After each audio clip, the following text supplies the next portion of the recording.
Tonight's program is going to be a flamethrower. You've been warned. All right, let's go ahead and get this out of the way. First of all, so you can go ahead and see the infamous video itself here. And we're going to cover this first so we can go ahead and just get this out of the way from the top of the program. So there's Keke Palmer. There's Usher. He's crooning. Not playing no music because I ain't trying to get a copyright strike or anything on this video because you know YouTube loves me. She is all up on this dude. She is eyeball to eyeball. She is swaying the hips. Oh, she's rubbing herself. She's like, let me turn around so I can show it to him. You saw how she spun that real quick. Let me just go ahead and remind you. She was like, oh, let me go ahead and make a peek because what I've done so far isn't enough. Need to do a little bit more. Just in case anybody's missing that I'm the center of attention. She know what she doing because she know what she wearing. She like, okay, let me flash him right quick. That no sign. Okay, yeah. All right. Yeah, your chick is doing the most. With the rest of the girls, yeah, you go, girl, yeah. Okay. Now watch this right here. I thought they were going to kiss for a moment. I thought they were going to kiss for a moment. Was I the only one who thought for a moment there they were about to kiss? She hugged on him, and for a moment there, I thought they were about to kiss. He's letting go, and boy, they turned to each other like they were getting ready to kiss. Was I the only one who thought that was what was about to happen? Yeah. Oh, nothing wrong there. Nothing egregious going on there. You're insecure if you don't do that. Now, if your man was all up on Beyonce doing that, all right. Okay. But you know what? For me, I've had a chance to review some of these things. And for me, that wasn't actually the most egregious thing, to be totally honest with you. Now, I want to be clear about this because there's this other video. It says here it's @Keke. So Keke is there at the concert. Usher's going to be coming on. She's doing the most. We love you, Usher. And I'm just asking one question. I just want to confirm something. That Instagram /Keke, that's Keke, ain't it? Instagram /Keke, that's Keke's Instagram, right? I just want to make sure I got the right one because they have this credited up there in the upper right-hand corner. You see they got that credited for Instagram /Keke. And I'm just saying to myself, well, so this video right here on the screen that says we love Usher. Caption, we love Usher. That's from Keke's. Right? I just want to make sure we got the right one here. I'm just checking to make sure there wasn't another Keke out there who had the video and uploaded it. So if this is the same one and this is from her, I'm curious.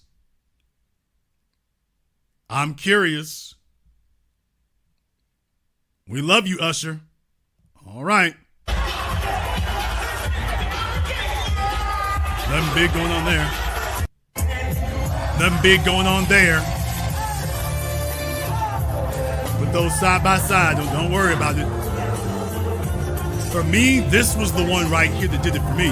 This is the thing right here that did it for me. This was where I was like, okay. Because she goes with, are these her single friends? Because you saw them before. So are those her single buddies or whatever? So she got them up there with her and whatnot. And there she is, all cheesing next to them. And I'm asking questions. Because everybody was talking about the video of her grinding on Usher and everything. They were talking about that. And I'm like, believe it or not, that's not the one that gets me most. The one that gets me most is this one here.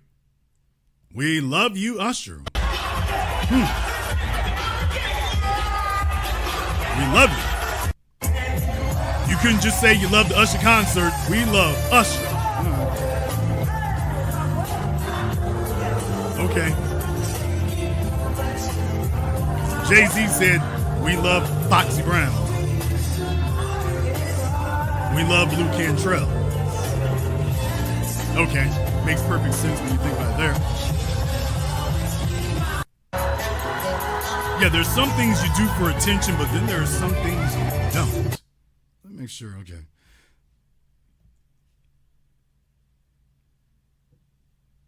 There are some things you do for attention, and then there are some things you don't. Especially if allegedly you got a man, there are some things you do for attention, and there are some things you don't.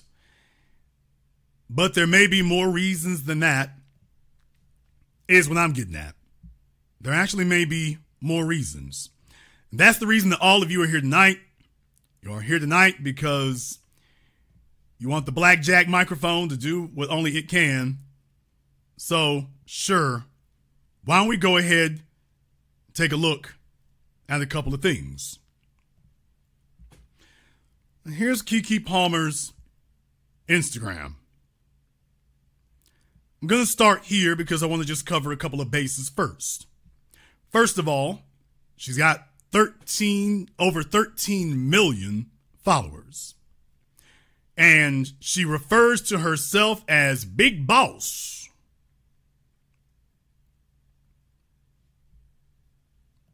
She refers to herself as Big Boss. That's your first clue that there is a problem. You got to understand that when you're dealing with females who have been formerly fat, formerly unattractive, I'm not bombing on nobody, formerly fat, formerly unattractive, formerly, not the guy's ideal of a it girl, you got to remember these women will overcompensate. That never goes away. It becomes an eternal chip on their shoulder. They never let that go. You're just seeing her as she is today after she gets dolled up and goes to the hair weave people. But you gotta pay attention to that. You can't ignore that. If that's where she's been and that's an experience she's been through and that's what molded her and shaped her, when she gets older, she's holding on to that. I want you all to learn some lessons tonight, because this doesn't just subscribe to Keke Palmer. This subscribes to any female that you know, any woman you know, your mother, your aunties, your sisters, your co-workers, the girl at Circle K. This applies to any of them. There isn't any female that this does not apply to. When she grew up and she was not exactly people's idea of the cutest thing. And if you've seen Keke without the makeup, okay. I mean, it is what it is. I'm not dissing or anything like that. I'm just saying, okay, it is what it is. That's fine. Which, by the way, Keke Palmer with makeup on is not Keke Palmer without it.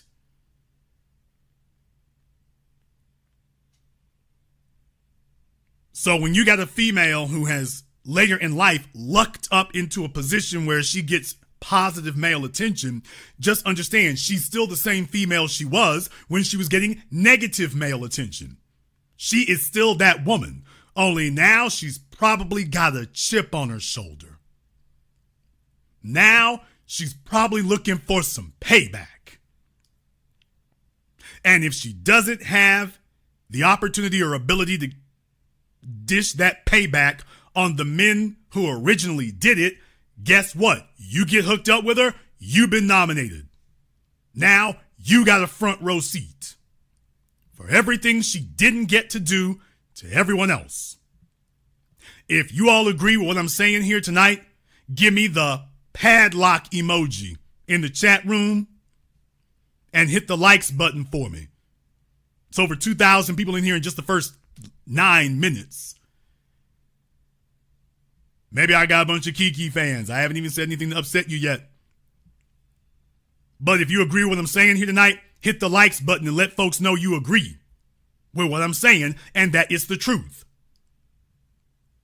When you deal with a woman who has got issues, She's got rejection issues. She's got wasn't cute issues. She's got men don't really dig her issues. When she gets older and she's in the driver's seat, all she's thinking now is payback time. It's time for payback. It's time for everybody who didn't dig me or whatever, they gonna feel the wrath. I'm not gonna have any mercy. Because as far as she's concerned, this was what she was due.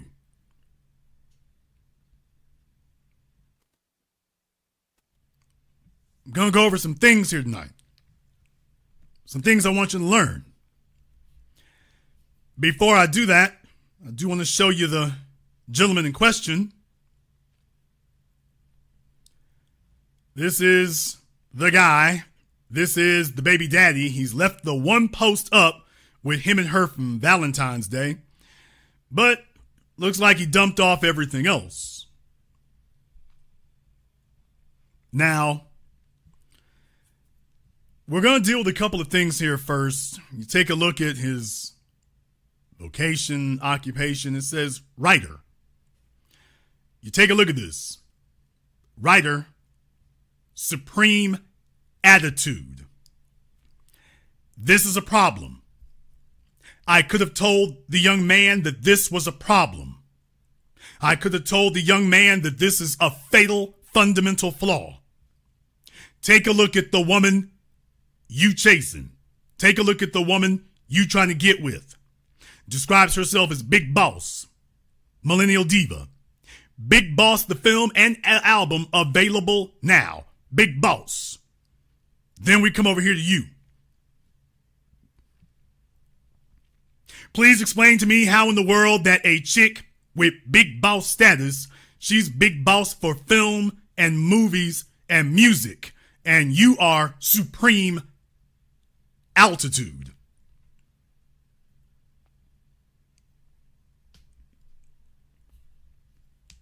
Please explain to me, sir, how does a boss swing with a writer with supreme altitude? Let me be very, very clear.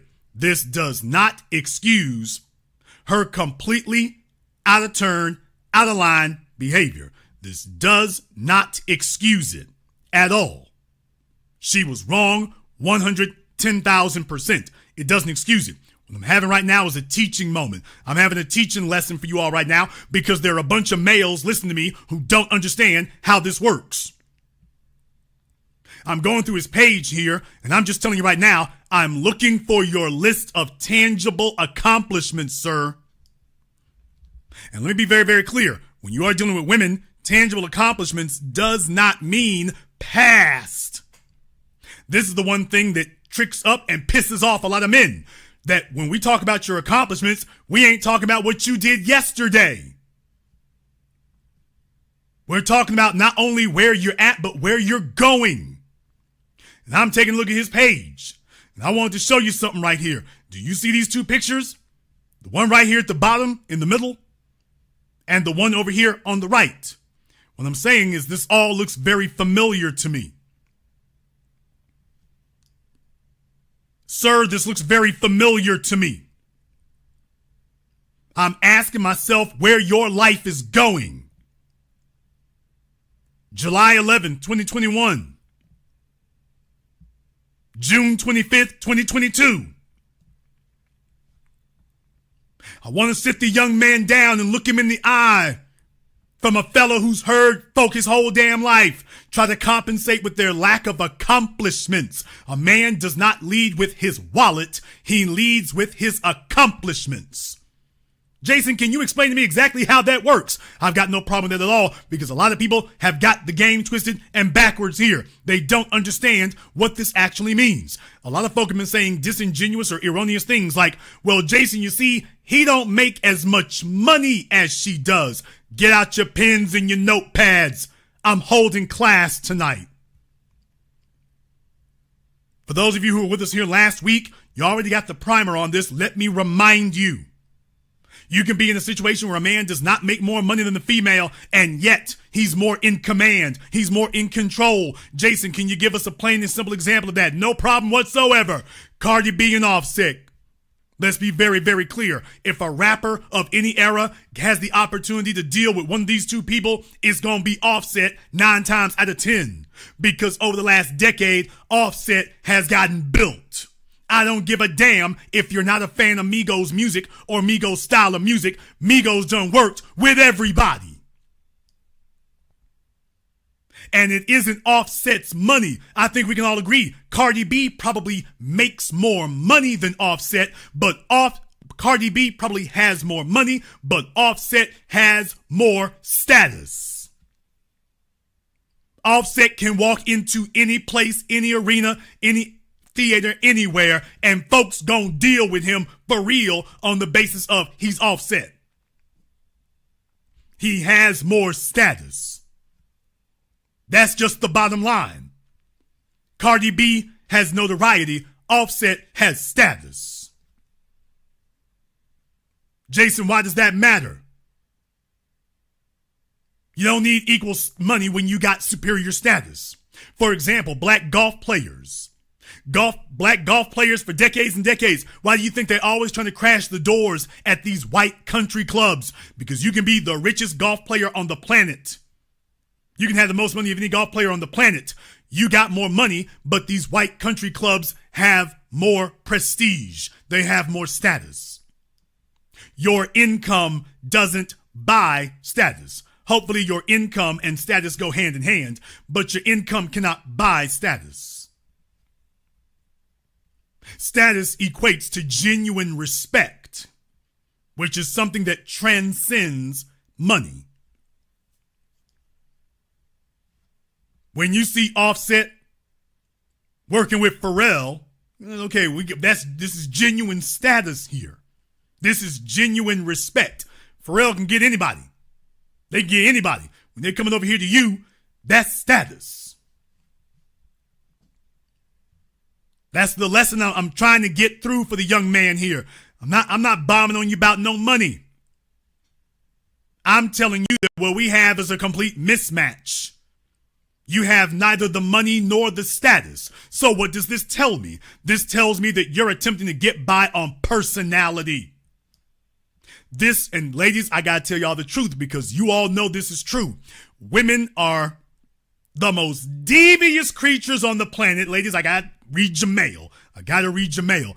Ladies, y'all know full well you are the most devious creatures on the planet when it comes to lying to men about the value of their, quote, personality.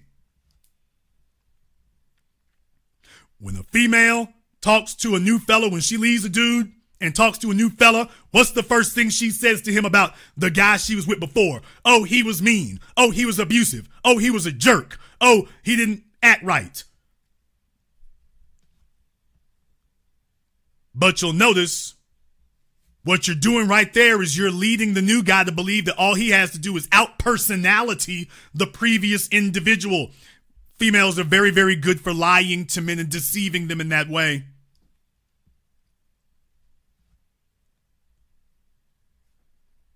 You're sitting there telling yourself, well, as long as I've got a better personality than this other fella, I win. And this is hard as hell for a lot of dudes to get through their damn heads. Women don't give a damn about your personality. Women don't give a flying damn about your personality any more than you give Lizzo any type of edge for her personality. Men, Lizzo has been trying to impress men with her personality now for 5-6 years. It's fallen on deaf ears now for half a decade. We don't give a damn about your personality, Lizzo.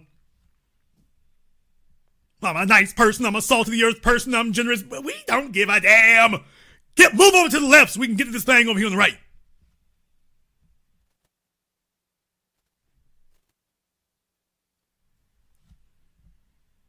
So, fellas, I'm putting this in terms that you can understand. When somebody tries to sit up here and regale you about Lizzo's personality, take a look at how you go tone deaf. You don't want to hear Lizzo and her band of hefty friends get together and try to bludgeon you into thinking her personality is eventually going to win if she just wails enough, if she's just nice enough, if she just rubs your feet enough. You don't care about her personality. Well, guess what, fellas? I'm telling you the same damn thing. Women don't care about your personality. Personality is an opinion. Personality is subjective.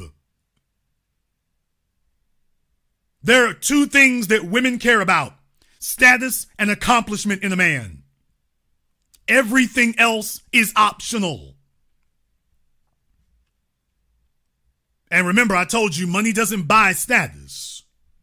That's when we come to the accomplishment part of it. And the young man would have a leg to stand on if we could see his accomplishments. So far to us, sir, it appears that your only real accomplishment is knocking up the chick who's currently humiliating you.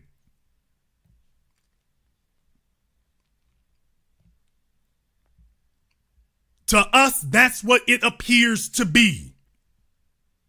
That we're looking for your list of accomplishments, and other than having active sperm, we don't see anything else. And what I'm saying is that under these, a chick doing something like this with Usher, she's supposed to be thinking twice, man. She's supposed to be thinking twice. She's supposed to be weighing her options. She's supposed to be nervous. She ain't gonna get all up on that man unless she feels she has nothing to lose. What men don't understand and often don't get is that when a woman leaves, that's really the result of a long period of time. She's been gearing up for that for a minute. And when a woman starts showing signs of open contempt,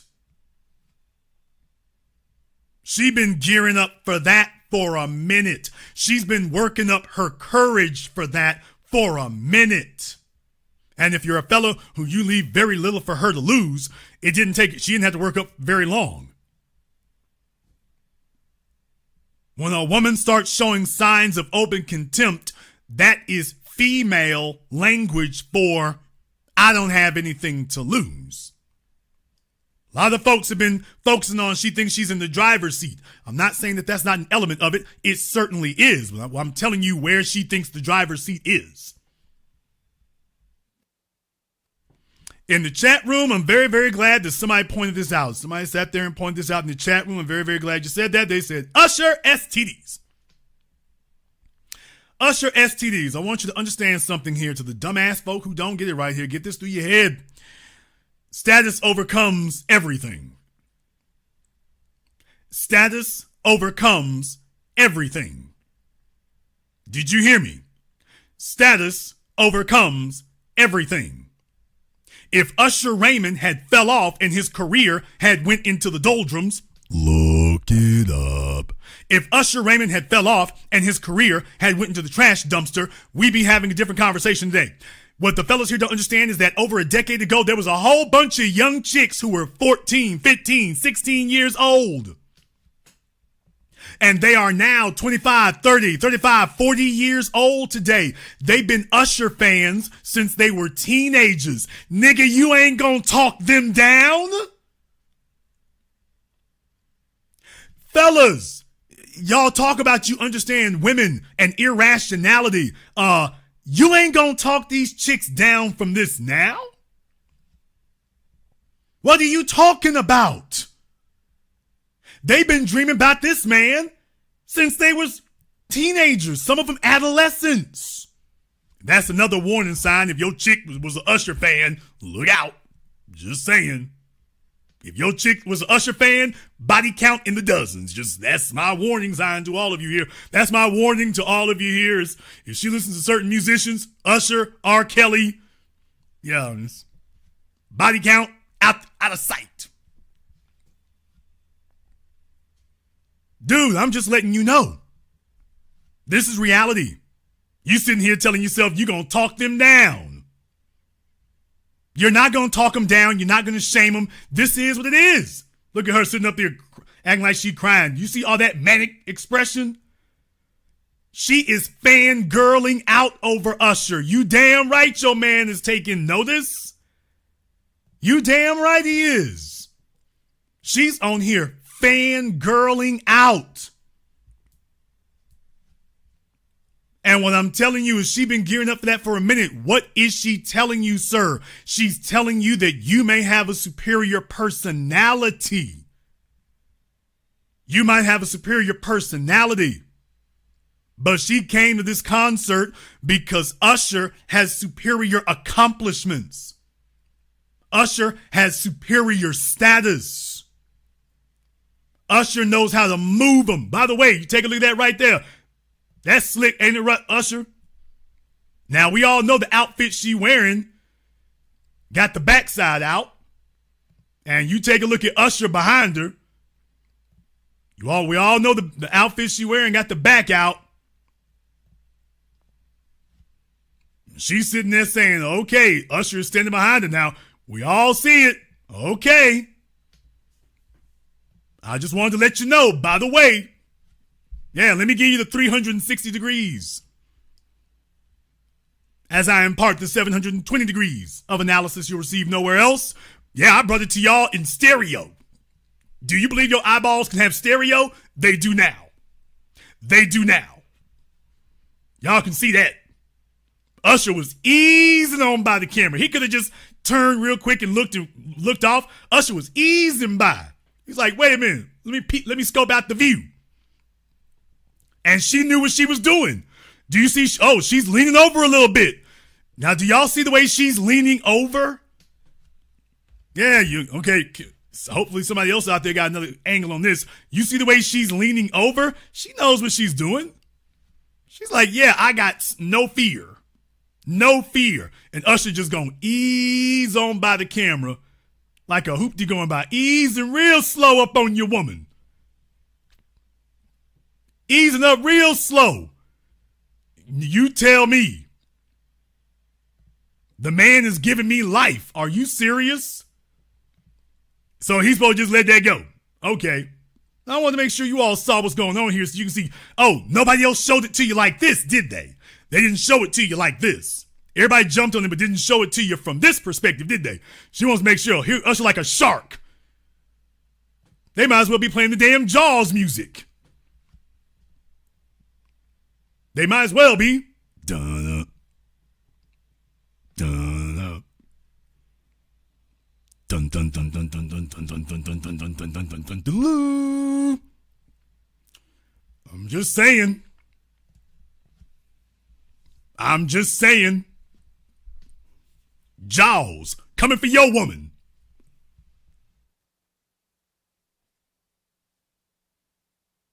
I'm just saying. No, he should just sit there and take this. Makes perfect sense when you think about it. Somebody said Shark Week. Makes perfect sense when you think about it. No, just let that there go. Why in the world was she so emboldened? She's like, hey, Usher got status. By the way, one more question I have. I suppose I could look this up, but I'm not going to. I mean, I suppose if I was a little bit more intrepid, I would look it up. But I've been wondering this the whole damn time since I saw it, because y'all know I don't hang out with these people like this. I don't really study this stuff like that. So it's just like, hey, anybody can tell me anything, I might believe it. Anybody can tell me anything, I might believe it. But I was just wondering one thing, because that was a question for me. Is Usher married?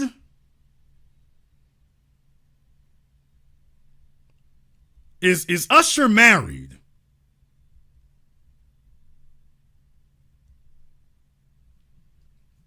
I'm asking for a friend. Is Usher married?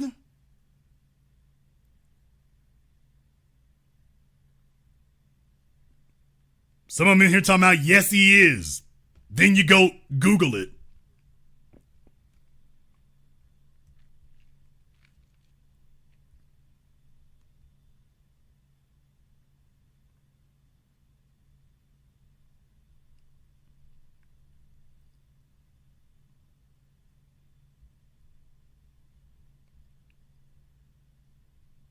Folks sometimes know things. What's Usher's wife's name?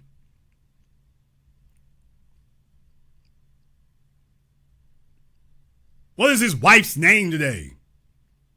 Folks are sitting up here talking about they know what it is. What is her name?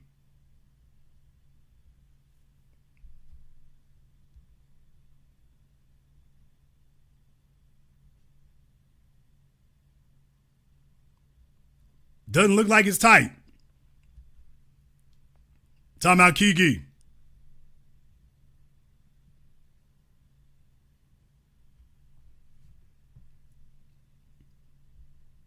Keke is 29. Usher is 44. Want you to understand that. Keke is 29. Usher is 44.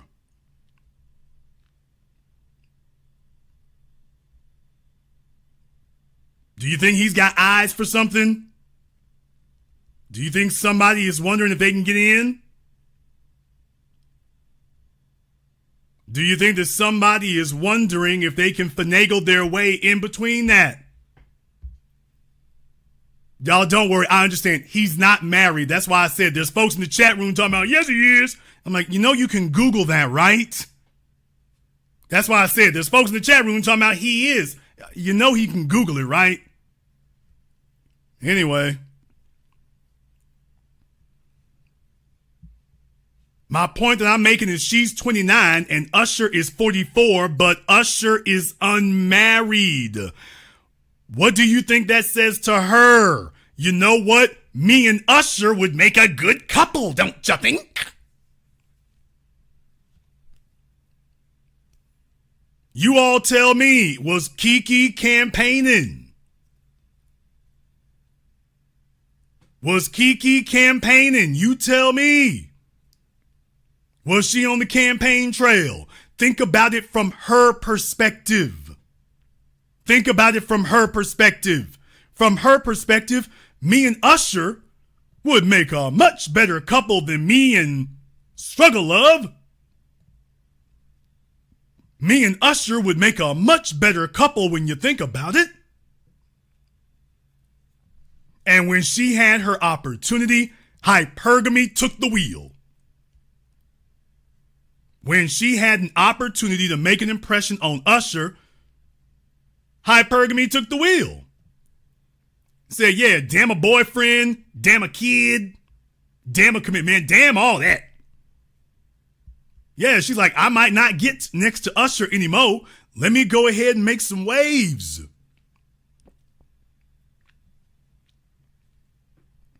So she's telling herself, hey, this will be an opportunity for me.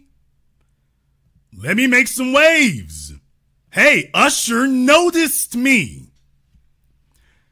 We're coming back 720 degrees of what I told you here before. Usher noticed me. I'm not used to being noticed.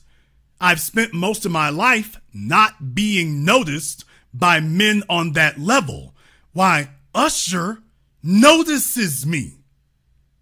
Attention isn't just for females. Attention is like money and drugs. Imagine cocaine and cash together. That's what attention is for women. Attention is cocaine and cash together.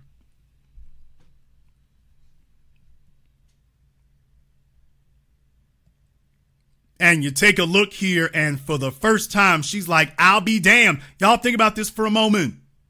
She's like, I've been thinking about Usher since I was 14, 15, 16 years old, when all the boys were ignoring me. When I wasn't really the hot thing for the boys. Now I'm 29 years old, and oh my God, Usher notices me. Remember what I told you, it's payback time. It's payback time. Ain't nothing you can tell her about that. There's nothing you can tell her about that. So the gentleman here, what I'm saying is, dude, you came to this gunfight unarmed. You sitting up here telling yourself, see what this guy's doing right here. He thinks these terms of endearment mean something. Ladies, y'all got to understand, sometimes y'all are just dirty as hell. he actually thinks that these terms of endearment, what he's doing here right now, he thinks that that is on par with Usher Raymond. He really does believe that what he's doing on this screen right now with the mother and the baby thing, and oh, baby, this, I love you, I need you, this is our commitment, like the little tiara on you, he actually thinks that that has the same value to her. He thinks it has the same value to her that it has to him. That's what he thinks. Because that's what unaccomplished males must do. Unaccomplished males do not compare apples to apples. They don't compare concrete things to concrete things. Males with no accomplishments start comparing intangibles to tangibles. They start comparing personality to performance. Let's just say that Darius here, that's his name, Darius Jackson, not to be confused with Derek Jackson. Let's just say he's got a personality out of this world. He's comparing his personality to performance, and now he figured out what happened. You came up snake eyes. You came up snake eyes. His woman is letting you know what really matters in front of the world. Now, I'm submitting this to you males tonight, to the men listening to me today. I'm submitting this to you as a cautionary tale. You take a look at the fella here, and in many ways, y'all are going to be upset about this, but you take a look at the young man. You take a look at what he posted and what was important to him. These were the things that were important to him. This was back on Valentine's Day. These are the things that were important to him. You take a look at this. This is what he was posting. And he believed it.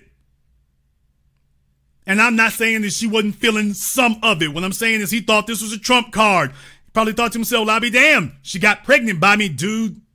Okay. He thought this was a trump card. He really did. He's like, hey, look, I'm light-skinned. I'm cute. Keke Palmer's digging me. This ain't never going to get old. This is what he was doing on February 14th. This is what he was doing on Valentine's Day.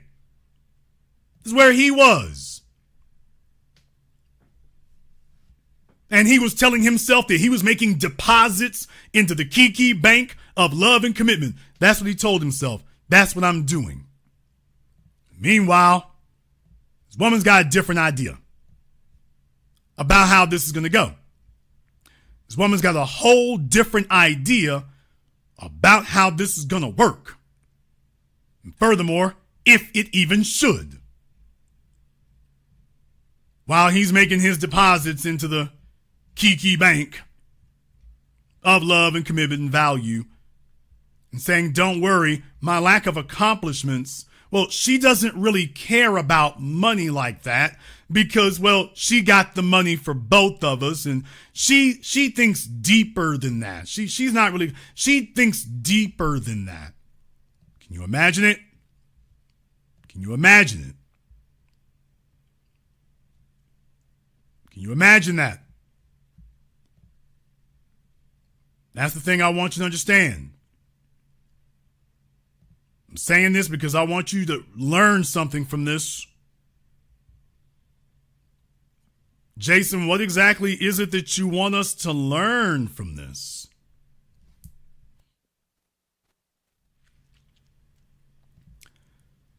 You take a look at his page.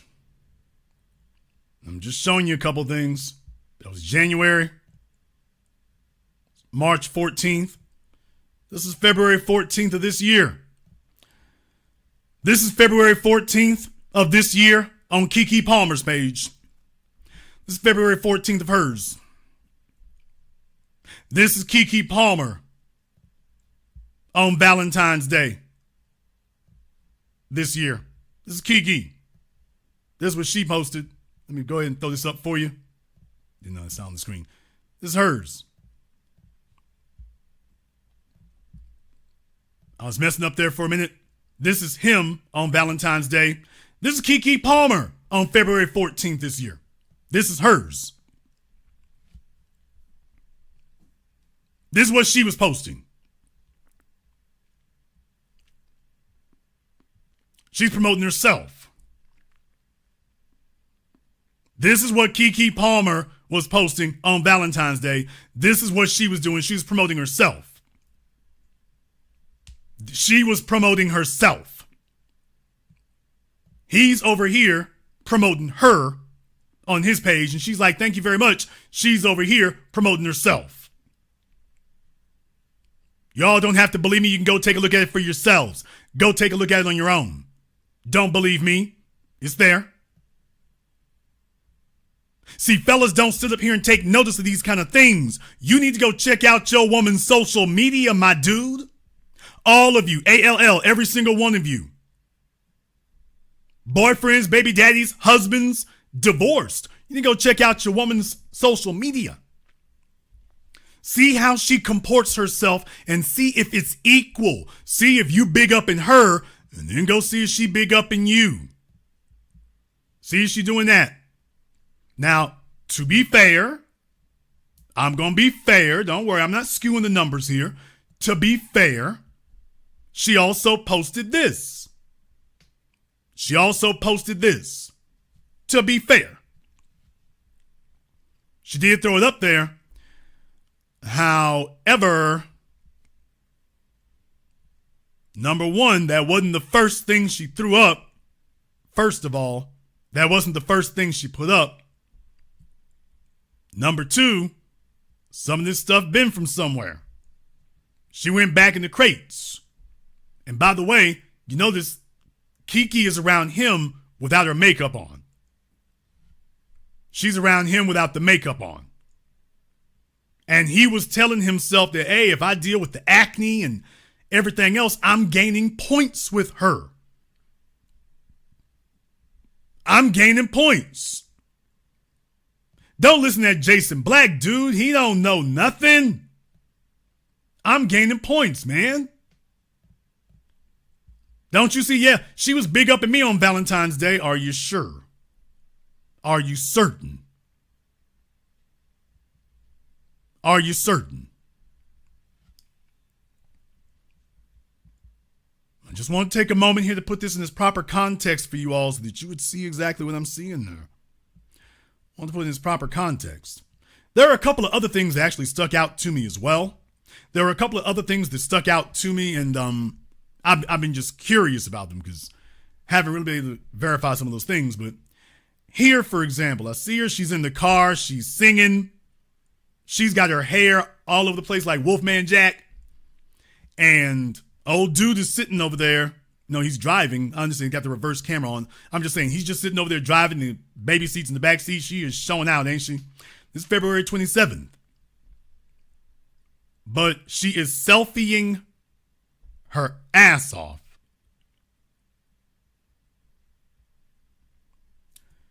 She's selfieing her ass off. I got one question. I'm curious, what kind of car is that he's driving? I'm looking at the greenhouse of it. Is that a Mustang? I'm not really sure what kind of car he's driving. The greenhouse to me looks like a Mustang, but I could be wrong. So I'm not saying for certain it is. I'm just saying, looking at the greenhouse of it, unless there's something else out there. Y'all, I'm doing terrible tonight. Terrible tonight. Let me get Keke off here. My editing is not going so great.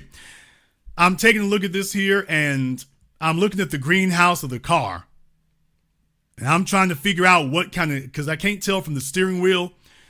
Can't tell what it is. Somebody said Challenger. Not really sure. Okay, somebody says it's a Challenger. Some folks are saying it's a Challenger, like I said, because it looks like a Mustang to me, but I could be wrong. Let's just say it's a Challenger. Got it. Let's just say it's a Challenger. Yeah, because I'm like, I don't think that greenhouse is a Challenger. I'm almost certain it's not. Could be wrong. If somebody's got a picture of him next to it, show us or something, but I don't think so. I will tell you this. Do you think that that's where Keke sees herself at? That's what I'm telling you. Do you think that's where Keke sees herself at?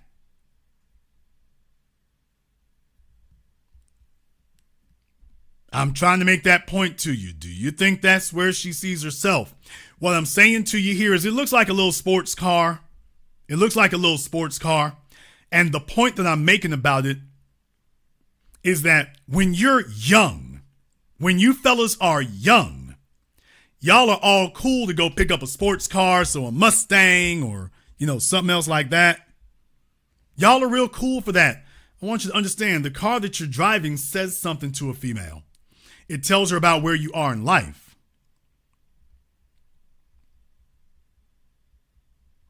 It tells her about where you are in life. When you got a young mindset, just understand a sports car doesn't say, I'm dad. A sports car doesn't say dad.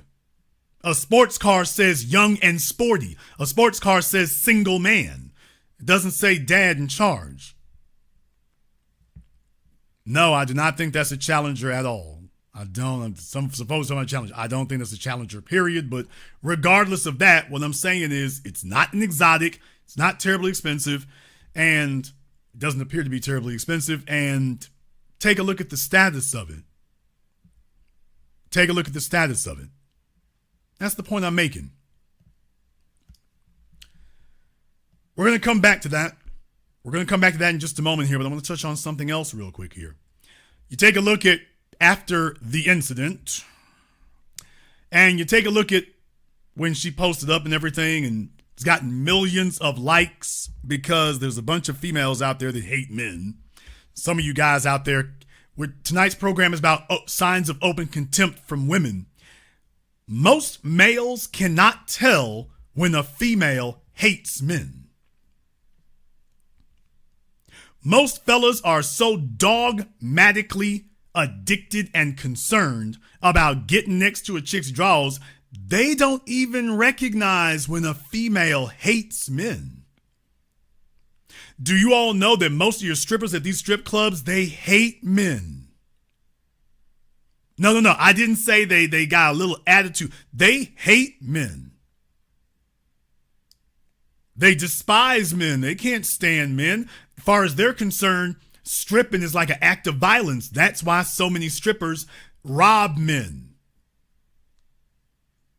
Every time you look up, you've seen a story about strippers going someplace and robbing men. Most of these strippers hate men. When you sit them down and ask them about their real thoughts about men, not about making money, not about the sex trade, how you feel about men, it goes negative quick. They don't actually have any affinity, affection, or liking for men. They don't like them.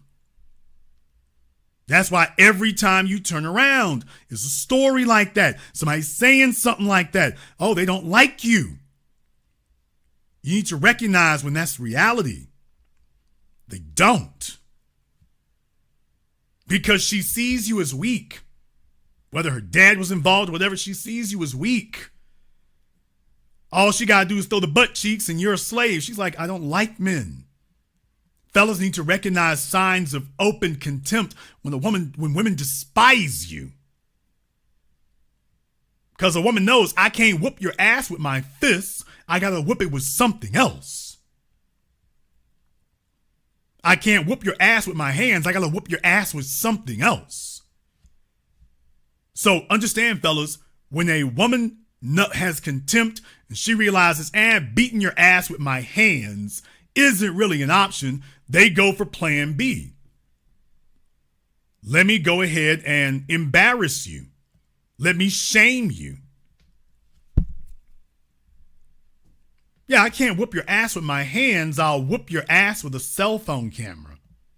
I'll beat your ass with that.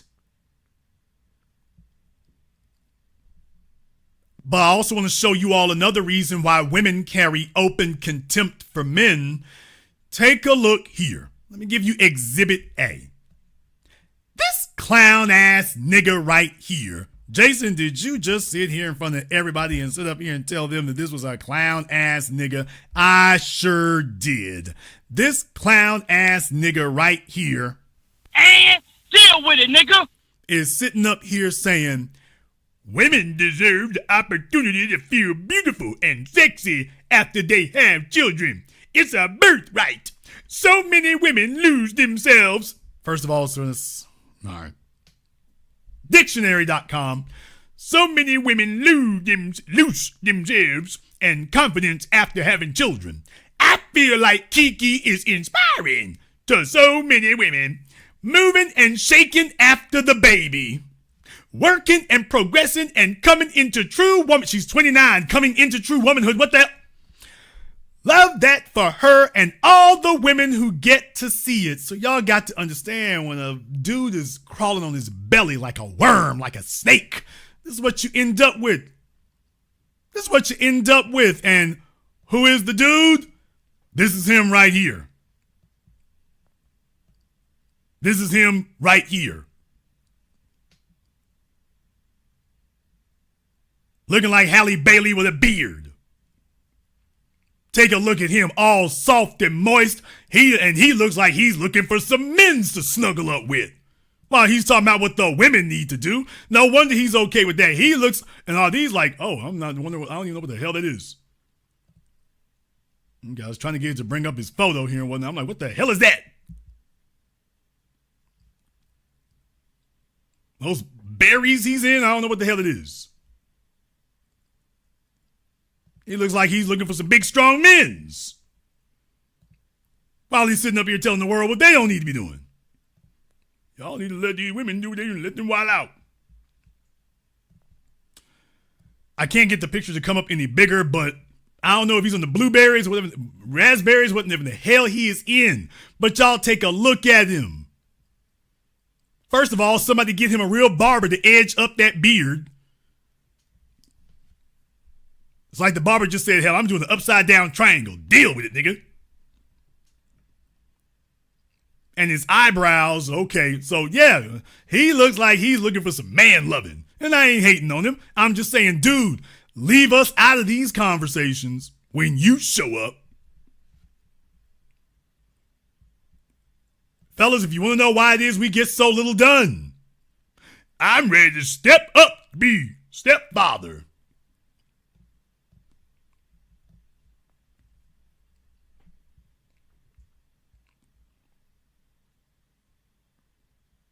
Professional MC, host, model, actor. Okay.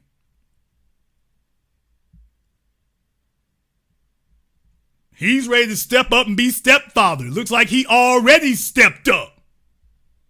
Like Malik Yoba. It looks like he already stepped up. Dude, it looks like you already stepped up. I'm seeing a lot of interesting energy circling around Keke. First this dude, now this fella here. I would be the stepdaddy. Okay. I'm ready to be stepfather. If y'all leave your damn kids around this nigga, stepfather, if you leave your damn kids around him, okay, this is on his page here. All right. Okay.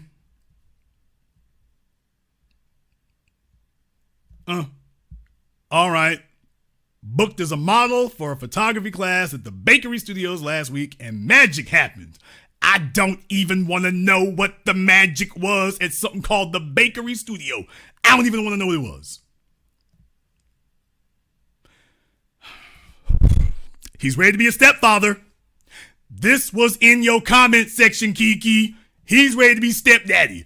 Brittany Renner, stepdaddy season is now officially open. Come and get it. Come and get it. The 720 degrees, 10 tons of analysis. I don't know which is worse, the fella in the foreground or the fella in the background, y'all. What is this? Is this a moist trip down 125th Street in New York? Because dudes would have run both of them up off the block. All right. Okay. Boys in the hood. Boys in the hood. All right. Boys in the Hood. Keke.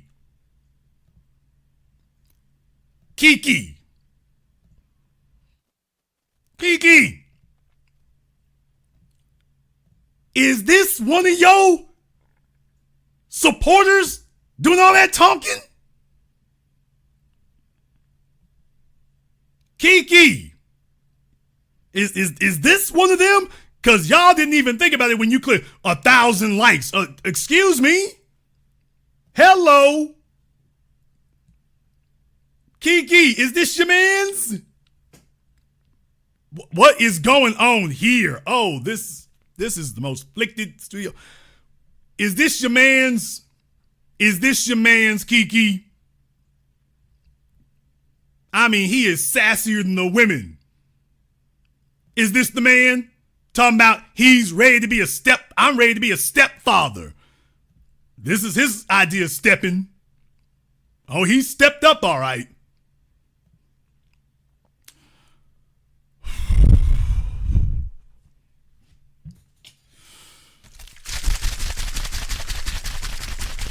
Y'all, I ain't gonna have a stomach lining after this damn summer. I'm gonna need a stomach transplant after this summer. I ain't gonna have a stomach lining. You know what? I think I'm gonna start taking Prilosec before I do my programs. I'm gonna start taking some Prilosec or a Meprazole or something like that before my programs. I'm gonna start doing that. Just so I can intercept. I just need to intercept some of this. Learn and Burn. Saturdays, 10 a.m. Line dance class. Instructor teaches easy to follow 4-wall line dances to the beat and accompaniment of hip hop, R&B, and trap music. There are plenty of benefits to line dances, such as improves heart and lung function, strengthens muscles and bones, increases energy. So, all right. Oxon Hill, Maryland. Is this your man's? Is this your man's? He's gearing up. See, this is what men gotta deal with. This is what men gotta deal with in comment sections. We gotta deal with this. I'm ready to be stepdaddy. Tell your man, women continue to express themselves. These two look like they need to go on a date. And this is what we gotta tolerate in comment sections day after damn day, year after damn year. Your narcissistic boyfriend got deep issues.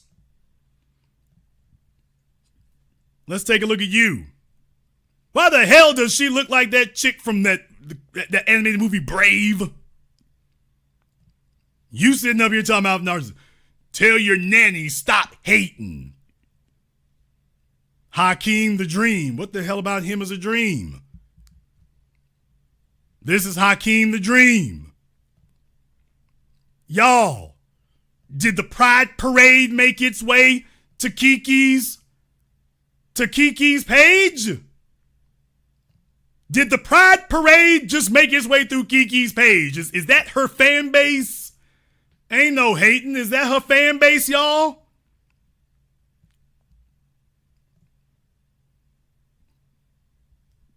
I'll let this picture speak for itself. Hey, ladies, step up and get a piece of this hunk of masculinity. I'll let this picture speak for itself. Does he think he looks like Panama Jack? I know I'm dating myself. Folks, does he think he looks like Panama Jack? Dude.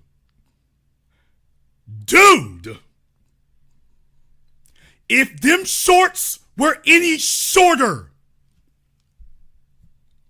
let me turn this off. I'm going to have nightmares tonight.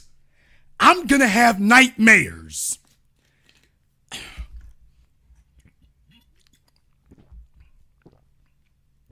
I'm going to have nightmares. Oh, let me get a double swig of that. This is Keke's fan base doing all the talk. Tell your nanny stop hating. And this is him. Tell him stop hating.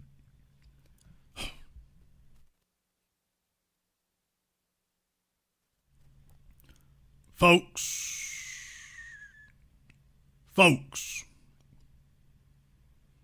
if them pants were any tighter, they'd be jeggings.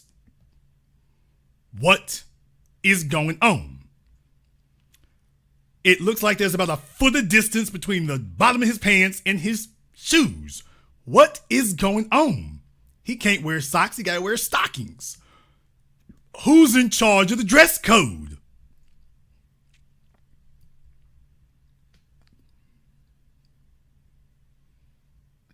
This is Keke Palmer's fan base clowning her husband.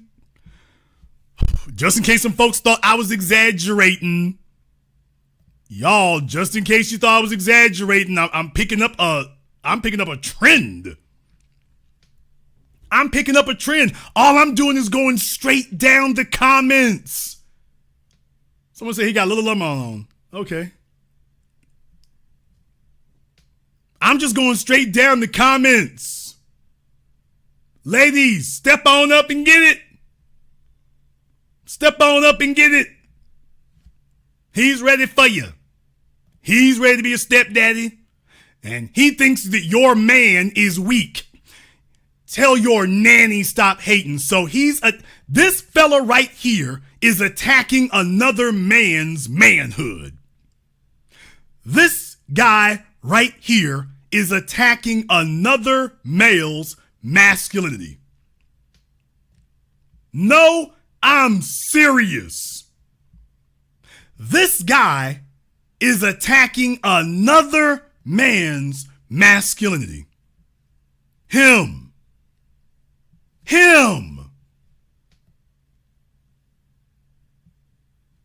This is the guy calling another man a nanny.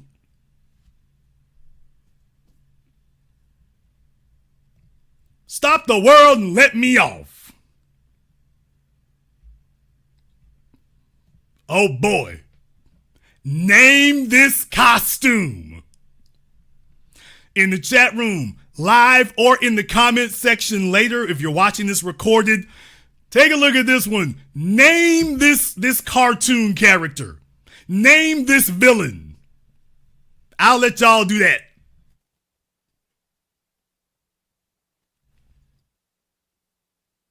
Name this villain. Name this horror story. Name this horror creature. I'll let y'all go ahead and do that. You can do it live or you can do it in the comment section after the video is up. I'll let y'all decide this one. I'll let you all decide this one.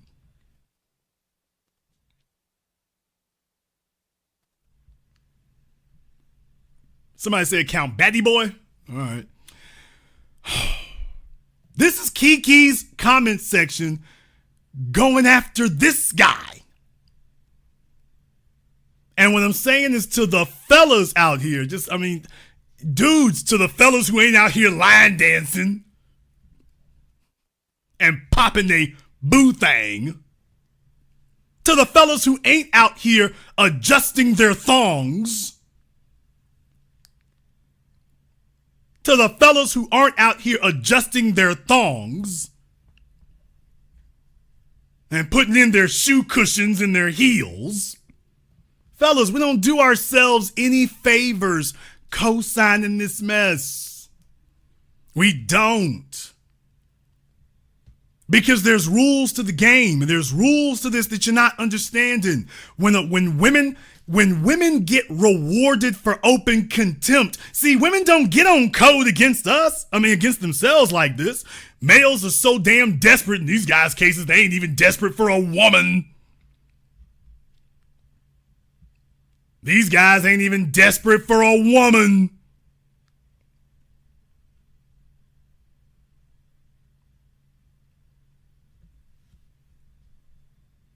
I just want you to understand, when fellas do that,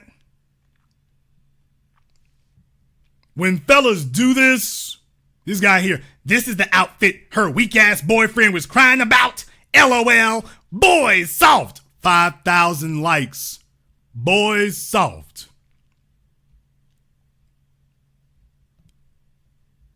This guy is calling other men soft? Whoa. This guy is calling other men soft.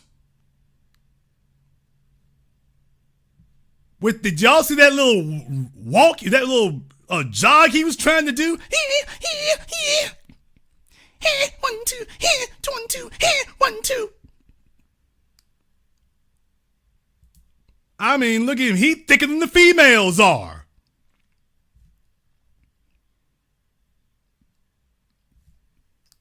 This little dude here is thicker than the girls.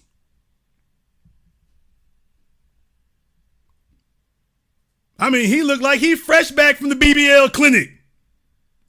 Don't miss a thing.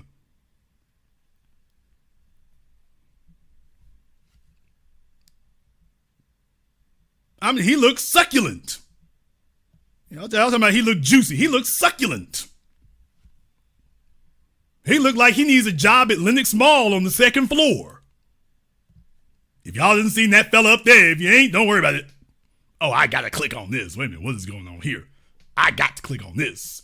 Queens? All right, she's on the throne. Okay. Everybody got to start somewhere. Y'all just start her with walking. Don't do the weights just yet. Just low impact is what she needs.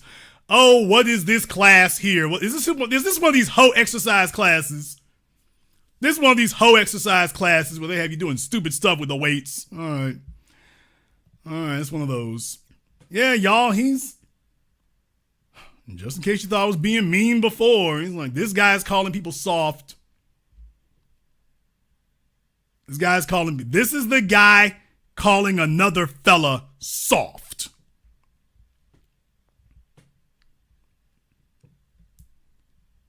This fella here. First of all, pause. Second of all, don't pause. Pause again.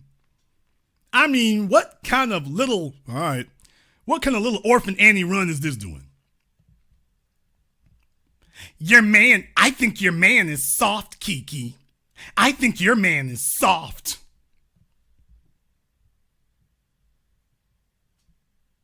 Okay. All right. This is the reason that women don't believe men. Fellas, let me give you a real big tip right now. Some of y'all out here blow women's egos clean to Mars. When women post up online and then here comes a flood of obvious, feckless orbiters. That it is so obvious the only reason you're commenting is because you're hoping that lightning strikes and you're praying to God that this woman or one of the women in her comment section is going to like your little cornball ass comment and show up in your DMs or not ignore you if you pop up in hers. It's ridiculous. It's insane.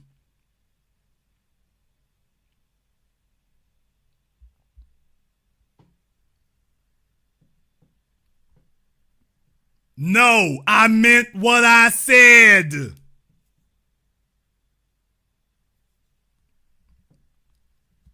I meant what I said, damn it. Pause, nigga.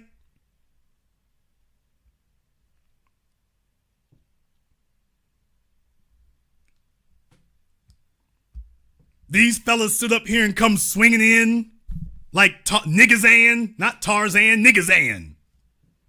I'm here to save you. Oh, look. And what I'm telling you is women don't have respect for men today because they can see how shameless most males are. Most males are in a damn perpetual drought. This cultivates contempt. And we ain't even talking about fly-looking women. A never-ending parade of fat single moms. Over 40, over 50, or older. And dudes is just sitting up here acting like it's the bee's knees. And this is why every female is like, don't worry, I can consistently get this response.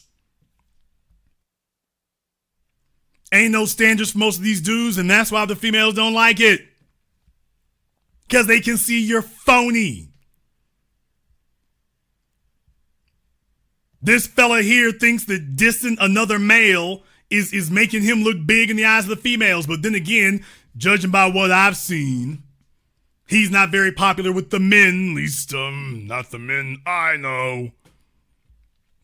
He's popular with some men that I don't know. Fellas need to understand obvious signs of contempt. This is the issue. This is a problem. Feeding the beast is the worst thing that you can do. Recognize obvious signs of contempt. Recognize when this chick is letting you know we're a mismatch. Recognize when that's the case. Recognize when a female sees you as emotionally dominated. This is the one that trips up so many males in so many places. You don't recognize when you're the wife in the relationship. I said it. And understand one more thing that really is going to upset a lot of dudes. You don't understand that even if you make more money than she does, don't y'all understand that a woman will marry you, a woman will get pregnant by you, a woman will sit here and take pictures with you on damn me Valentine's Day and have contempt for you. She will sit there, and if there's something missing and she feels like she stepped down, she's like, I don't give a damn. The courts and the society will stand behind me. Folks, here we are just 4 or 5 months later? 5 months later, and here we are. This was 5 months ago. And fellas, I don't want you to get it twisted. Don't tell yourself, well, as long as I have enough money, I can avoid that. Don't you know that a woman will sit next to you, you got superior finances, but the manhood code is not really intact. And so she's sitting there saying to herself, fellas, wrap your heads around this. For the rest of your days, remember this for the rest of your life. The women in here in comment sections will lie to you. I'm just reading the mail. Fellas, don't you know that a woman will get pregnant for a pit stop?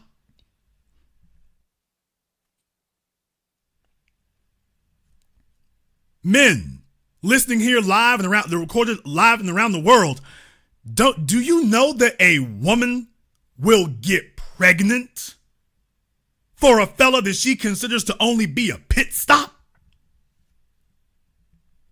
Think back to your high school years, my dudes. Think back to when you were in high school. Think back when you were in college. How did those chicks see guys and getting pregnant? Did they think they were going to be with that fella for the rest of their damn days? Or were they saying, oh, don't worry, they were already looking past him?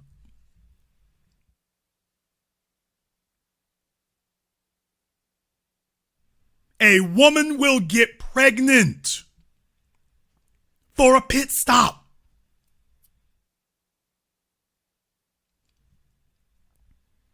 Y'all need to sit up here and take notes tonight. You can fact check everything I'm saying, go through your life, and you will see that this is a real rule. Women will get pregnant for a pit stop. Let me tell you something. If a woman has been through some things, let's just say that she's been with a producer, but he done had her through boot camp. I've seen this. Hell, I've done this. She done been through boot camp. That's what these females mean when they've been through boot camp with a producer and she had to get her pink slip and her walking papers. She couldn't make the cut. She couldn't make the team. She had to jump ship. What do they routinely do right after that? They go find the biggest sucker weak beta they can. They go to try to find the easiest, most dominatable male that they can. Hopefully he's easily dominated and ain't broke. But at that point, she's like, ooh, hell, I need a break from a man who's papered up. Let me go get easy to dominate.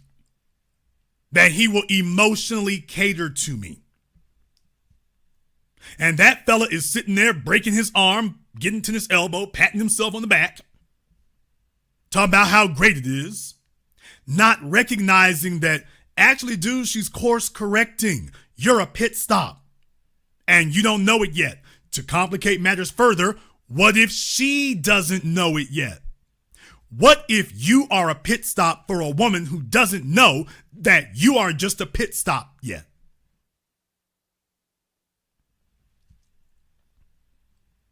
See, fellas consider this to be outrageously deceitful and deceptive, and they're right, it is.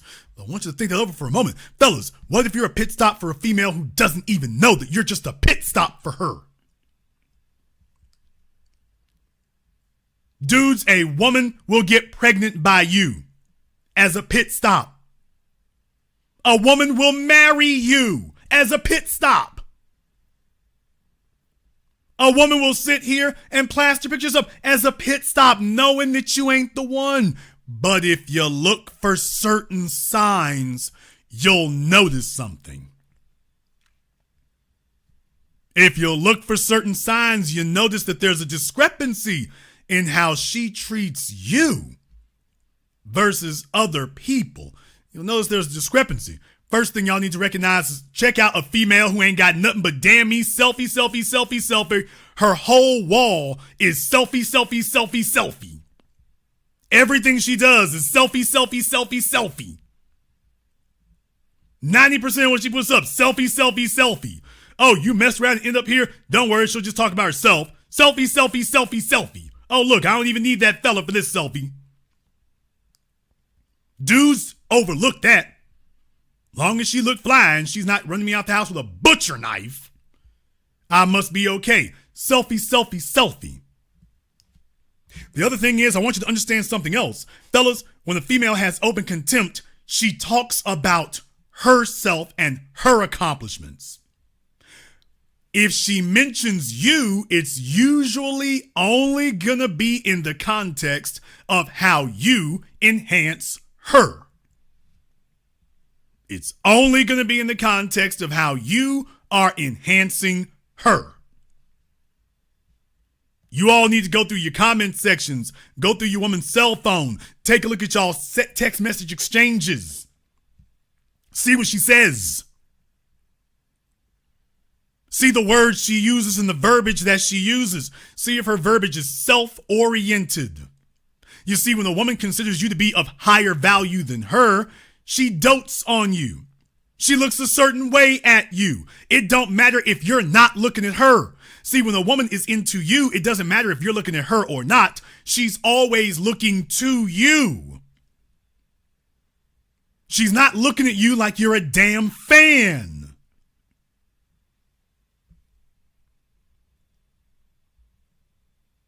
When you sit here and it's clear that you're just her fan, things change. Look out for a woman who is breathing her own air. Look out for a female who's talking about her accomplishments, and or if she does mention you, it's only in the context of how you enhance her. Not talking about you and what she admires about you. Oh, I'm about to go deep off in the game right quick. Let me go ahead and break up some marriages right quick. In the chat room, don't get mad. Some of y'all are on your way to divorce court. This will be the last program you're going to be watching. Your next stop, Judge Maybelline.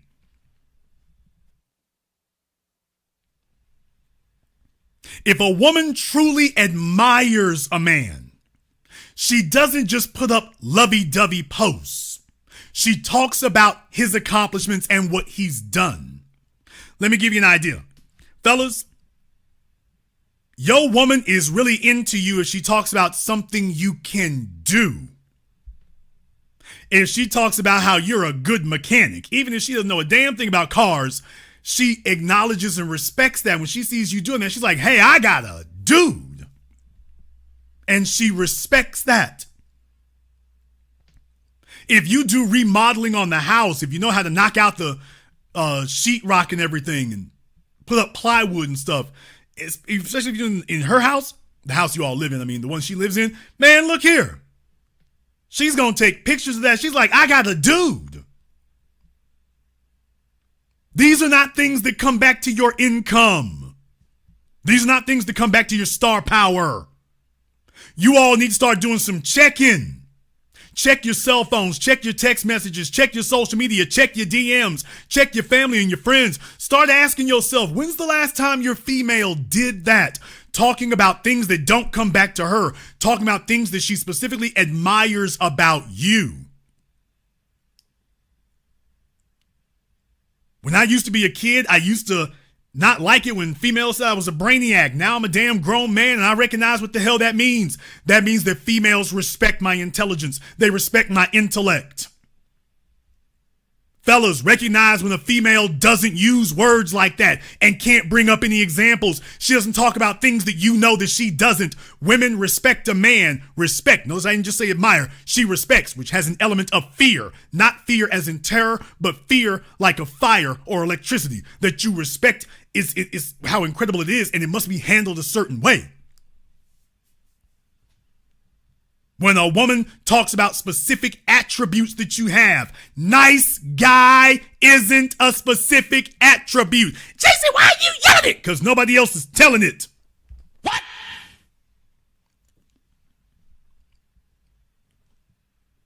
Recognize that when females speak about specific attributes that she admires about you, how handy you are, that she gives specific references, not just he's good with a wrench.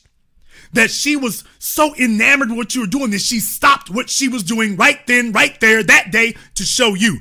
Fellas, recognize when you are invisible on your woman's social media. Recognize when you're a footnote on your woman's social media. She's communicating something to you. Don't believe me? You go check that out. Recognize when you're invisible on her social media. Recognize when you're inconsequential on her social media. Recognize when you're not something she's bragging about. Bragging about doesn't mean that you pay her damn bills. Bragging about means that she's talking about genuine attributes about you. He is highly intelligent. He is highly mechanical. He is highly studied. He's a physicist. You talk about things like that when she's talking about your accomplishments. Take a look at him. He's on the set making a film. Take a look at him in the music studio here. That she stopped. She didn't get in your music studio and start taking damn selfies. She didn't get in your music studio and start taking selfies. She's like, hey, I can see myself every day. I don't need to take another selfie of me. I'm next to the dude. She got in your car so she could take pictures of herself. She got in your car so she can take pictures of herself. Look how she swung the camera. She's in your car to take pictures of herself. She's like, okay, that's enough of you. Let's talk about me now. Oh, I'm hurting some feelings tonight, I see. I'm hurting some feelings. I'm going to continue doing so. Fellas, recognize when you are either invisible, inconsequential, or a bookmark on her social media. With her family, with her friends. When she doesn't actually say anything about you that she admires. She's letting you know that the seeds of contempt are germinating. Yeah, you might be awesome in bed. You might be awesome in bed. But she's going to look back and take a look at that and realize you don't elevate the status. If she doesn't see you as an equal, and then contempt sets in. We got a baby. No, I got a baby. Oh, hell, my baby daddy's just learned something today. We got a baby. No, sir. I got a baby. Amazing to me how these baby daddy niggas don't get it to this damn day. There's a bunch of you fellas out here. Let me tell you something. If that chick is pregnant, she got plans for your ass. Baby daddy, okay. We got a baby. No, nigga, I got a baby. In the chat room, you right. I got the baby, you got the bill. And everybody else backing her up. Fellas, recognize if you are not the star, if you're not a star to a woman, no, let me just say it directly. If your woman is not a fan of you, if your woman is not a fan of you, she does not admire you. If your woman is not your biggest fan, she doesn't admire you. You just here to patch together some holes. You're just here to serve her. You're just here to serve her. You're just here to save her. A woman is supposed to be your biggest fan. Your woman is supposed to look up to you. Look up to you doesn't mean thank you for paying my rent. Fellas, looking up to you does not mean thank you for paying my rent. What?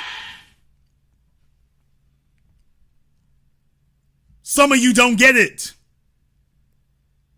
Looking up to you does not mean, damn, baby, you awesome in bed. That's not admiration. That's acknowledgement. It's not admiration. And eventually that's going to sour into contempt. You got to come into this thing competitive. Say about Usher Raymond whatever you will. Usher is still competitive. He's still in the game. He's like, let me get some Valtrex and go on tour. But Usher is still out here competing. And that's the next issue right here. To this young man, Darius, so sorry this had to occur to you, brother. So sorry it had to occur to you. But this is a wake-up call, my dude. A woman can only admire a man. She can only truly admire a man who is on a mission. Let me say that again. A woman can only truly admire a man who is on a mission. That's it. She's looking for a man who is on a mission. Preferably. Because she can't brag about you sitting at home with the Similac.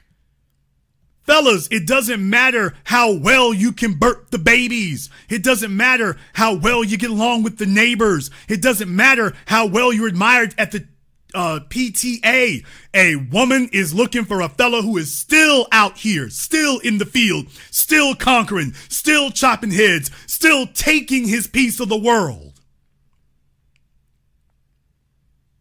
You ain't gotta like it, but that's reality.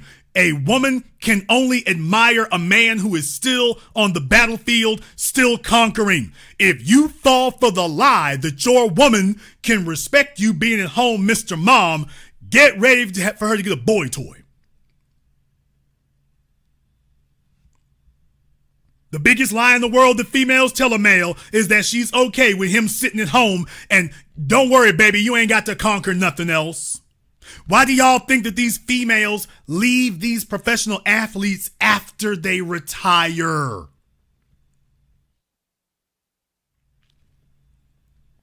Why do y'all think that is? Why do you think that they leave these professional athletes after they retire? They leave them after they retire, not because he's run out of money, but because he's now run out of status. Once he's shown, if she gets with you, and if one of the things that she admires about you is that you are a workhorse, if she admires that workhorse status, just understand the moment you stop being a workhorse, she stops desiring you because the key element that she desired against you is now no longer there. There's a lot of you fellas gonna find it out the hard damn way. I retired when I was in my mid-30s. Popped right back out that son of a gun. I just couldn't sit still. I'm just like, man, I still got stuff I want to do. And I just said, you know what? I can sleep when I die. I got too much. I'm going to be on the field. I'm going to be on the field till they come get me. Damn retiring. You going to be with a working, if you my woman, you going to be with a working man for the rest of your days. I'm not going to stop. I'm not going to be a Walmart greeter, but I'm not going to stop working. This is what it's going to be forever. This is it. This is it. A woman never falls out of love with that. She wants to have a workhorse. Let me go ahead and say what I'm going to say. Let me say what I'm going to say. Dr. Dre, no disrespect to Dr. Dre. Dr. Dre goes long ass pauses between getting things done. Yeah, the Beats deal was great, but other than that, he ain't slaying any new dragons. His proteges past him. 50 Cent is still on the grind. Eminem still on the grind. Snoop Dogg still on the grind. Dre laid back waiting on some Beats money. Where's the status of being with him? He's not a champion anymore. Because you can only be a champion if you're in the arena defeating other people. You can't be sitting at home getting your old codger on and talking about, I'm going to trade on my name from 5, 10, 15, 20 years ago. Fellas, just like you looking for a female to stay in shape like she is right now, she's looking for you to slay and conquer dragons right now. You want to talk about slaying? No disrespect. If we're going to talk about slaying, by the way, I'm just saying, according to Keke, Usher is slaying for real. Look at that look on her face, y'all. Look at that. That is a genuine grin, my nigga. Did he say my nigga? I sure did. And deal with it, nigga. Y'all see, that is the look of genuine giddiness. Why, she looks like Adam 22's wife when that fella came around the corner. That's the look of genuine giddiness. Take a look at that on her face. Boy, you know why the fella's upset? Because that's a for real smile right there. That's a for real smile. You take a look at them cheekbones. She is like a little kid. She is giddy. That's another sign of open contempt. Fellas, when your woman is sitting next to you, when she's sitting next to you and the smile don't look the same, recognize it. When she's sitting next to you and it ain't quite the same. I mean, she been happy sometimes, but this is her on your page. You can see her over there with Usher, but this is her on your page. Selfies, by the way, think about this for a damn minute. More selfies. He taking a picture of her, she taking a picture of herself. Think about that for a moment. He's taking a picture of her, she's taking a picture of herself. I'm pretty sure she's taking the selfie. He's taking pictures of her. He thinks he's taking pictures of them. No, he's not. She's like, oh, good. I think this is a great picture to take so long as I'm in it.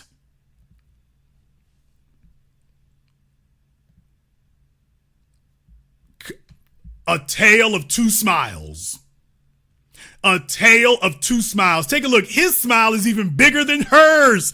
Dude, I'm not trying to put you out like this, Darius. I'm not. No disrespect. No offense. Take a look at his smile and then take a look at hers right next to him.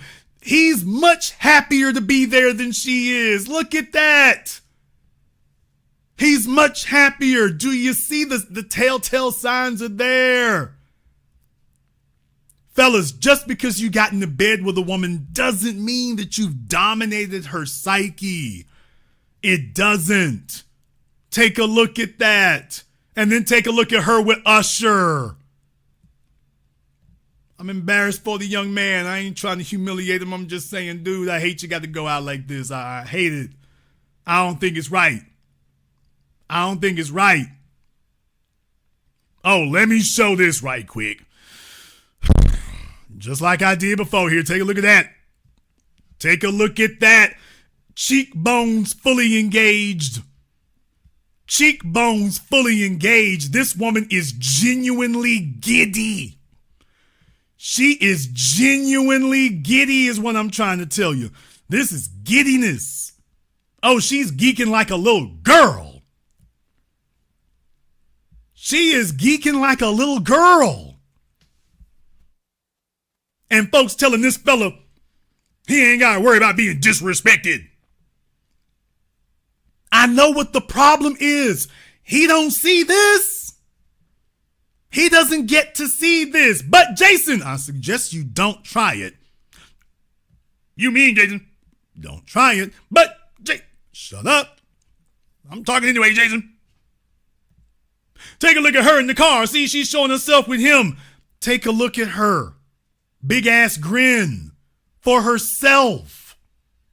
She's not grinning because of him. Usually women will be in the car messing with you and stuff. They want to be seen at the same time so they can get your goofy ass reaction.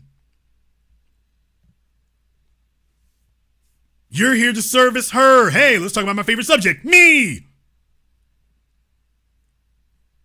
The only time she cranks out that kind of smile is when she's the center of attention. That's it. But when she with Usher, things go different. Things go different. Okay. Dude, I'm doing freeze frames.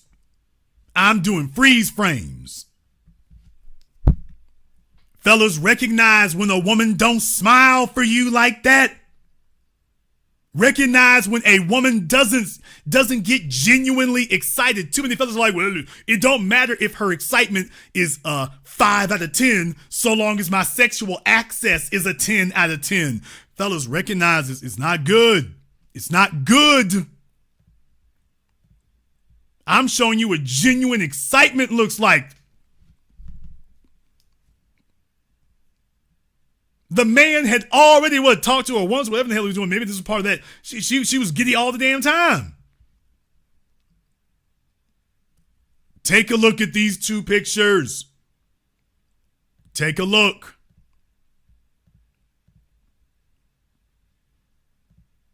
No, don't worry about it. I'm sure everything's fine. Everything's all right. I'm sure everything is just fine. Don't worry. There goes that mean old Jason Black sitting up here exaggerating things. Don't worry. He's just exaggerating everything. That's all he's good for, is exaggerating stuff. Okay. I'll just let that picture sit right there. I'm not going to say anything else. I'm just going to let that picture sit right there for you all. You just go ahead and take a look at that, and you tell me if you didn't have a fair warning that there were signs of open contempt. There were signs of open contempt. Because a woman, I tell fellas here, a woman can't fake passion. The deadliest thing you can think to yourself is that you got her legs up in the air and her toes are scratching the walls. Yeah, I understand. Scratching the walls like a cat, and you're telling yourself, yeah, I'm doing the most. I'm doing the greatest. Fellas, I mean, that only matters if she's equally passionate outside the bedroom. If she's not equally passionate in both areas, you're losing. These are signs of contempt. She's letting you know it's an issue. Fellas got to watch out for cues. You see, when we're around other males, we watch out for nonverbal cues that we might be entering the domain of a threat. We watch for nonverbal cues. You get around females and your brain shuts off. I mentioned this before. Fellas get around females and their brains just cut off. Then you can't figure out how it occurred or why it occurred. However, you might feel differently. Therefore, the telephone lines are now open. The number is 646-787-1933. That's 646-787-1933. Your personal access code to the program all your favorite YouTubers love to hate watch. This is the one.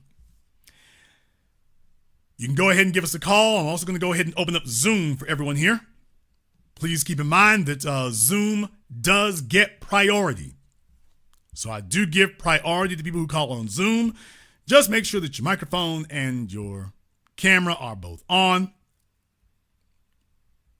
Make sure that's the case.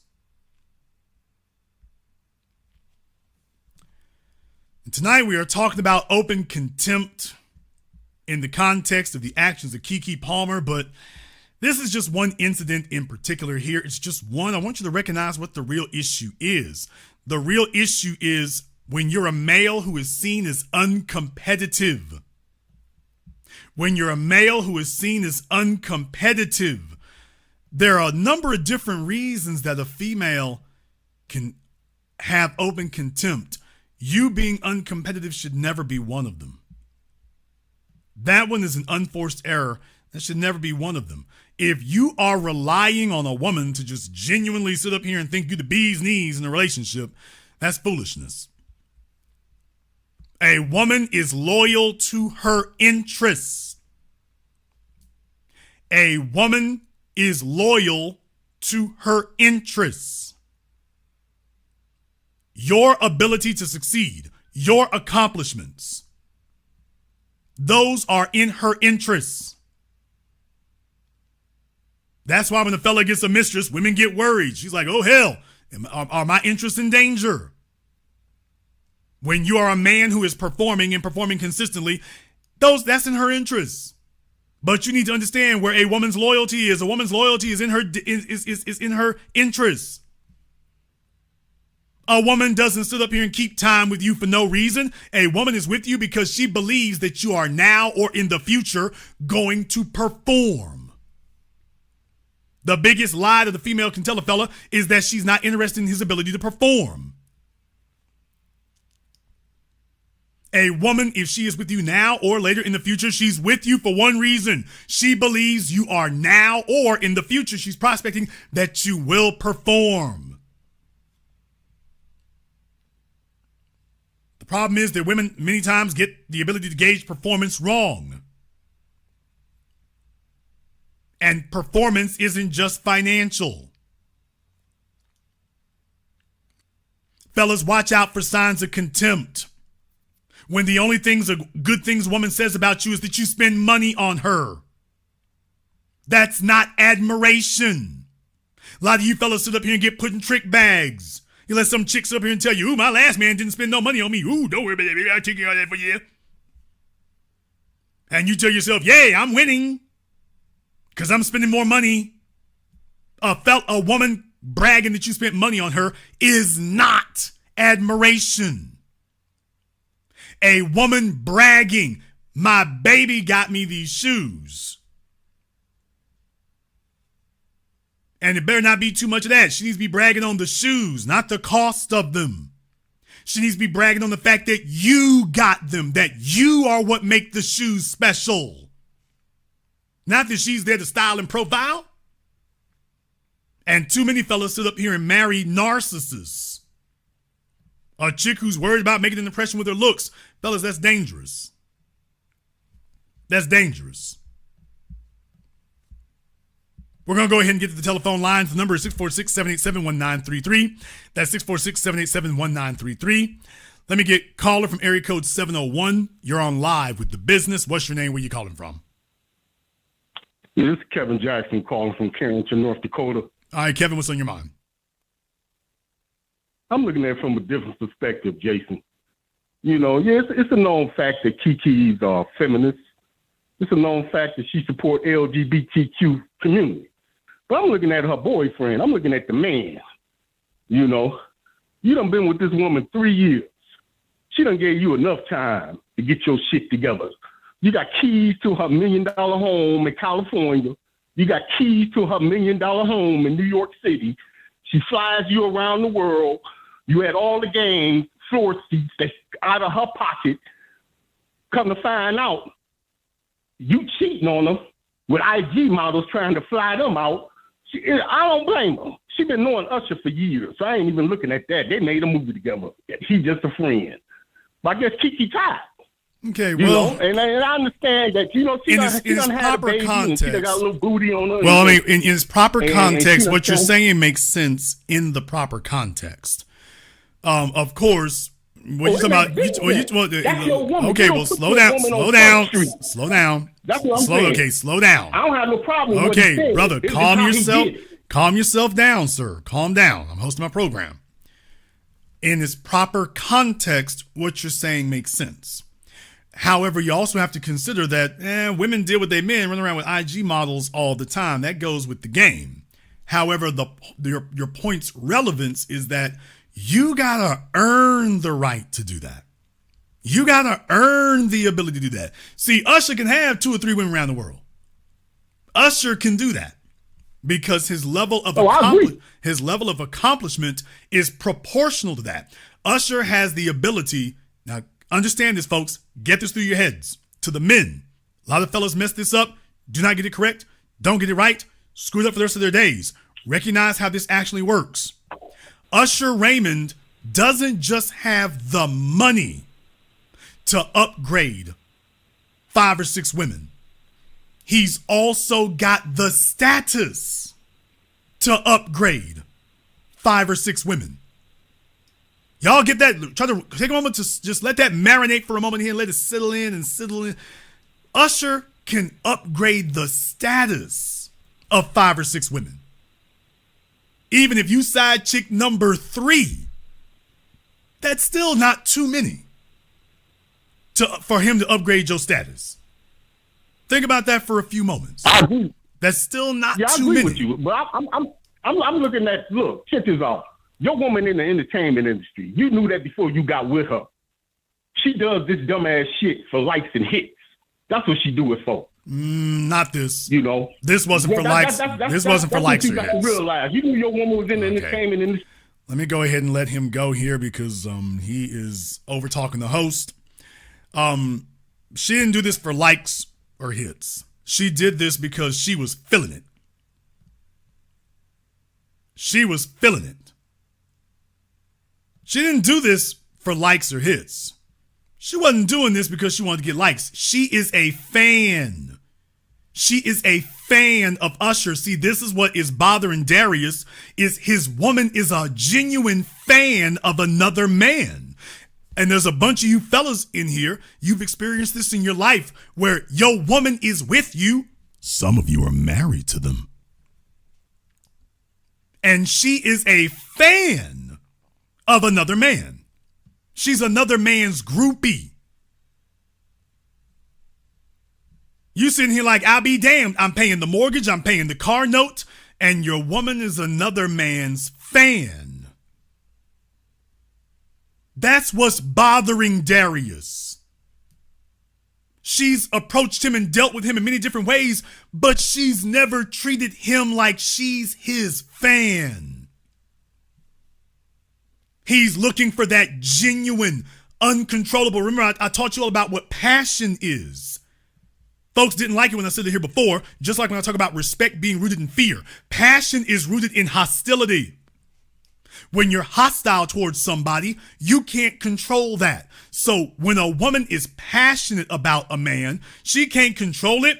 She starts giggling like a little girl. She's like, yeah, I'm a grown woman and I'm giggling like a 5-year-old. She can't hold it back. It's like a sneeze. You can't control it. It's like a sneeze. It's like coughing. It's involuntary. You can't stop it. That's genuine passion. When you look at her face, you're looking at genuine passion. She can't even keep her eyes open. That's how you recognize that that's a smile that's overwhelming her. She can't even keep her eyes open.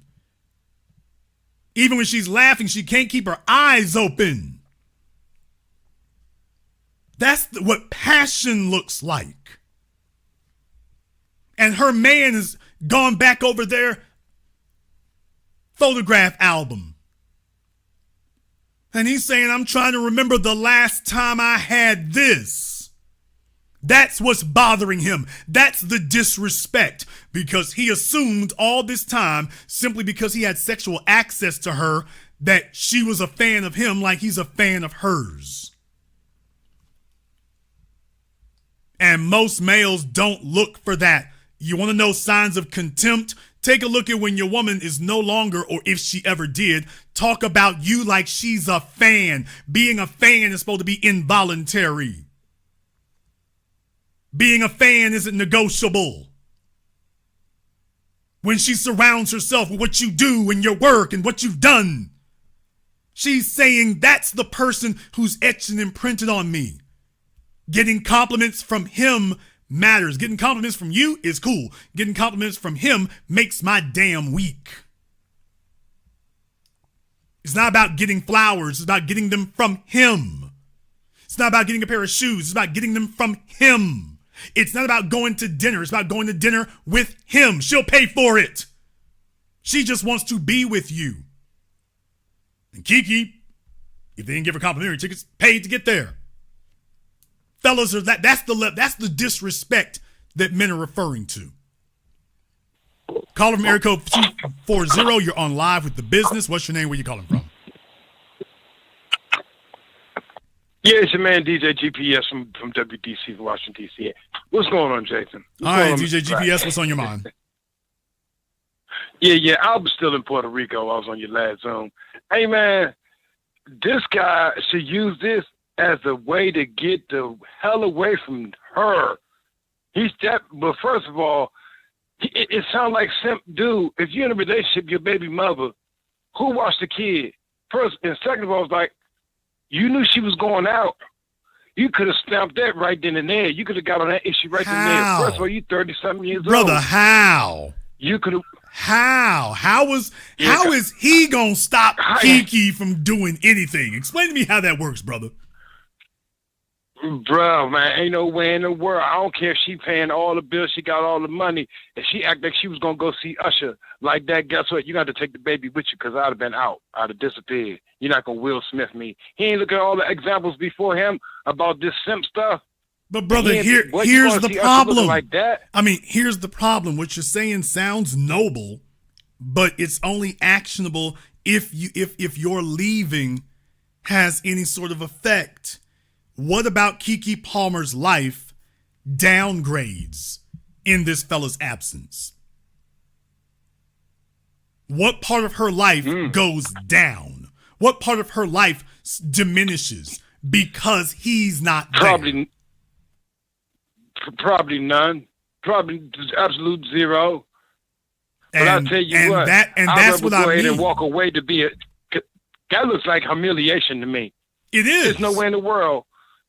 I'm not gonna have there's no way in the world that my wife like little dudes on TV shows and fans do like that. But I'm not gonna let her go see these clowns. You just basically gave your girl. But brother, here's the issue here. You're saying I would leave. I would get up and leave. I would leave. I would get up and leave. Fantastic idea. Where you gonna go? If he ain't got no cake from being with a boss, there's something wrong with this game. Brother, if he was stashing 10 grand here, 10 grand there from her, or taking one of them little outfits and selling maggots, man, he's a goofy. Yeah, brother, just if understand. He ain't got no bag from being with a boss. No, dude. Females don't share their wealth with us. The only way you're going to get wealth out of her is if you find the damn shoebox with the money in it. That's the only way you're going to. Females do not break bread with us. Females don't do that. Females will only break bread with a man who can break bread with them. Females don't sit up here and do that. There's some goofy ones out there, but they ain't got no real money to break anyway. So Bushika in the housing projects giving Rodney and Ray $25 for gas when they ain't breaking bread. He's talking about dropping 10 G's. A woman ain't gonna drop 10 G's with anybody else unless you're a producer. You got to be a producer to get a woman to open money up like that. And that's only because you spent $100,000 on her. You spent $100,000. You spent $30,000 on her. She spent $10,000 on you. That's the way that works. You ain't gonna get her to open up the bag no other way. You have no leverage. Me and my old lady, we going loose. We pretty good at the casino here and there, but we don't burn that up. I wish she would go be down Puerto Rico and stink some money and not break bread. See, we're not doing that, Mr. Drake. I don't know what's, and she don't look. When I saw the picture of her with her makeup off, I was like, oh my God. But brother, my thing is though, these sisters need to. Okay, but here's my issue though. No disrespect, I don't think your woman is worth 20 times as much as you. I'm pretty sure there's far less of a disparity between your worth and hers. So it's one thing to say me and my woman who are of equal value, or my woman's got twice as much as me, versus my woman, she better break bread, versus my woman's 20 times what I am. 20 times. Right. Because then you got to ask yourself, why would a woman who's 20 times more valuable, and I'm not just talking about money, status, accomplishment, notoriety, career, and then financial, why would a woman who's 20 times more accomplished and valuable than me stop over here? There must be some other reason. And God help you if you don't patch it together. You say, he better hurry up and do something. Brother, he doesn't have the time. He would need years and years to be able to do something like that. And he's not going to make the money unless he starts a Silicon Valley startup or something. And he's not going to get the status because that takes years to gain that. That's not something you gain in months. Jason, he didn't see this coming. I can't believe that I didn't read the story well. I just heard it here and there. But I didn't see him coming. You went on social media before you didn't strangle this hoe out first. To me, it's just the type of dude that these type of women go after. They go after these dudes and not going to say nothing because they got the money, just that they're going to go along with whatever. But it's a certain kind of dude that, what? Well, they take whatever they think is the best that they can get at that moment. But then if he runs out, just understand the problem is she'll take you, but your situation's precarious because when a woman gets a man, she never, ever tells herself this is the last one I can get. She always, 100,000,000% always thinks I can get another one. It doesn't matter whether she's 25 or 95. She always thinks she can get another one. Thank you very much for giving us a call here tonight. Let me go over here to Zoom. See if I can go ahead and load that up here. Okay, let me go ahead and see if I can get my man Dan on Zoom.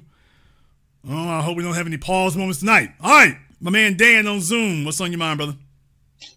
Oh, brother, I had a little time to listen to everything you were saying. Man, you 100 always 100% on the money. First and foremost, I know everybody was getting down on, you know what I'm saying, Keke Palmer and all that other stuff, but that's really on dude because he saw her as a come up, or in his mind, he thought she was a come up. Yeah. And that can we just call it for what it is, brother? You know what I'm saying? Yeah. I just got to be. It's a dangerous game to play. That's a very dangerous game to play. What happens is you might have caught, fellas got to understand, you might have caught a chick when she was vulnerable. You might have caught a chick when she was down, she was vulnerable, she don't really want to be out there in the game like that. There's a difference between I caught you when you were vulnerable and you accepted there's a difference between her saying you caught me when I was vulnerable and I accepted versus you are what I ideally want. There's a difference between those two things. And once she gets comfortable with you and realizes she ain't going to lose that, she might get her little confidence back. And then she starts looking at you differently. It's like, I'll be damned. It's only been a year. Yeah, well, I've had a moment to think this over. And the bottom line is, it's like passion. That's why I keep saying it tonight. Passion is involuntary. You can't stop her from having passion for you, but guess what? You ain't gonna be able to stop it from falling neither. If she starts down that road, no bedroom game, no mouthpiece game, none of that is gonna stop this. And if that's what got you in, just understand you can't build a relationship on that. And you know what's crazy? You know what's crazy though, man? I know a lot of dudes in my personal life I see fall in that same trap every single day. Now, I don't have any kids. Now, of course, I don't have any kids. I never got a woman pregnant, back when I was walking. But I seen so many dudes fall in the same trap every day. And I always ask, like, bro, what did you see in that? Like, what made you pop off? You know what I'm saying? Because I ask questions like that. You know what I'm saying? The first thing they say is they always look at what she got financially. You know what I'm saying? And a lot of times they don't be balled like you think they do. No. But in they mind, in some of these dudes' mind, her having her own crib or her having a car, to them is what she's established. No, that's just the basis. Don't supposed to have their own shit. You know what I'm saying? So it's like, and the sooner they fuck around and get them type of chicks like a Keke Palmer that I see every single day. Once them dudes get them type of chicks pregnant, bro, I seen that shit. I see it's always the worst case scenario. And in some cases, they usually wind up in the grave or behind a wall. I see it every day. These fellas out here, you got to safeguard yourself better. You got to be, first of all, you have to be You have to acknowledge where you are. You got to acknowledge where you actually fall in the pecking order. Everybody wants to sit up here, and I mean, I did it in my 20s, don't get me wrong, but I had more resources in my 20s too. I wasn't just relying on, oh, can I spit? I was saying, okay, I'm bringing everything that I have with me. And when you get a female and there's this huge mismatch between the two of you, there better be something that evens that out. Because a woman simply cannot respect a man that she is his financial superior. She simply cannot. And the only way that she can settle with that is if you have something tangible of greater value. And even then, your finances can't be dwarfed by her. This woman can't have 20 times the income you do. Cardi B doesn't have 20 times the income of Offset. She might have twice the income, but she doesn't have 20 times Offset's ability. If she did, she wouldn't be with him. Most likely. Yeah, so when you got a female who just, her accomplishments, income, and everything else just is out of the same zip code of yours, then you understand you've probably just lucked into a situation, but you will not be able to hold this. Women stay for two things: status and accomplishments, status and resources. They stay for those three things. And you better have the character traits that establish those: manhood, competence, intellect. If it's missing, if it's not solid, just understand she's holding out. And what Keke showed him was, yeah, you were the best I thought I could do at the moment I was vulnerable. But now that Usher is here, and I don't even really think she's looking at Usher. I think she's just saying, hey, this validates me, and dude can see it. Hey, she's looking at the next man. The other thing is, I'll let you finish your point. The other thing is, for the guy to sit up here and be this upset about it this quickly, tells me they didn't really talk about it. Then again, I was just about to get him today. Then again, it tells me that they didn't need to. It tells me they didn't need to talk about it because they done probably went around about this already. Most likely, he's already experienced her saying some little slick stuff, doing some little slick stuff, saying some little greasy things, doing some little greasy things. They have a blow up about it. They dust it over. And I'm telling you that this is the culmination of things. Stuff been happening. And for him, this was just the straw that broke the camel's back. I'm telling you right now, this was not her first time doing something like this. Maybe not with somebody famous, but this wasn't her first time showing an open gesture of contempt. That I'm not afraid of displeasing you or upsetting you. I'm not afraid that you're going to walk off and leave. So I'm just saying, before now, I'm pretty sure there was some other stuff going on. And this is just, she was just like, let's just do it in the road. Let's just do it in the road. Yeah, that's definitely true because let me tell you something.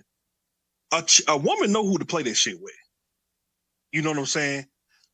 Even if it's, let's just say for instance, because even though Keke's not balling like that, I'm not pocket watching her, but I don't know her making no hit movies besides Keaton the Bee. You know what I'm saying? So even if a chick was to make more money than me, she already know I'm not going for that. So it definitely has something to do with him and his character, because this definitely not the first time she didn't treat him. I can only imagine what she's saying to him behind closed doors. You know what I'm saying? She probably called him all out his name. Who knows? Like that type, like what you see on the media. I see this every day, and I see this every single day in real life. Either I could just walk out my door or be in certain places. You could just look, and you could just look at certain situations like, okay, he's the bitch of the relationship. Okay, yeah, she talked to him any type of way. Oh God, he ain't got no backbone. No, you got to watch out when a female demonstrates to you, not through her words, but through her actions, that she doesn't have admiration or respect. Those are the two things to be watching for. Does she admire you?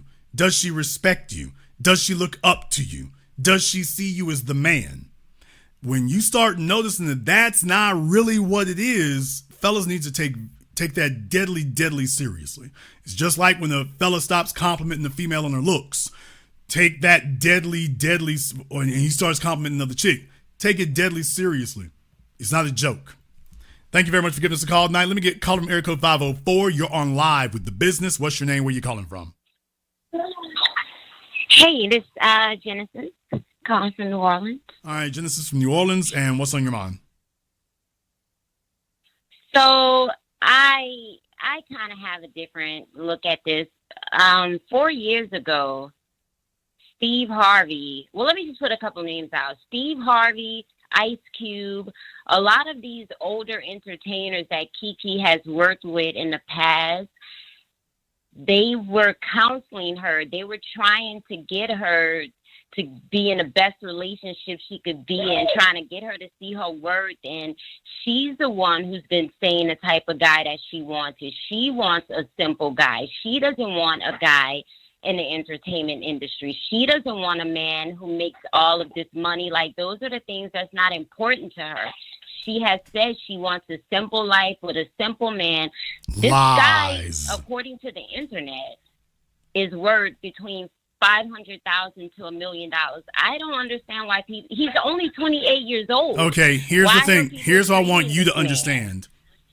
I'm not familiar with what you're referring to, but if taking what you're saying at face value, I want a simple guy. Mm-hmm. Those are lies, because a woman who wants a simple guy does not go off with tremendous ambition attempting to become an extremely complicated woman.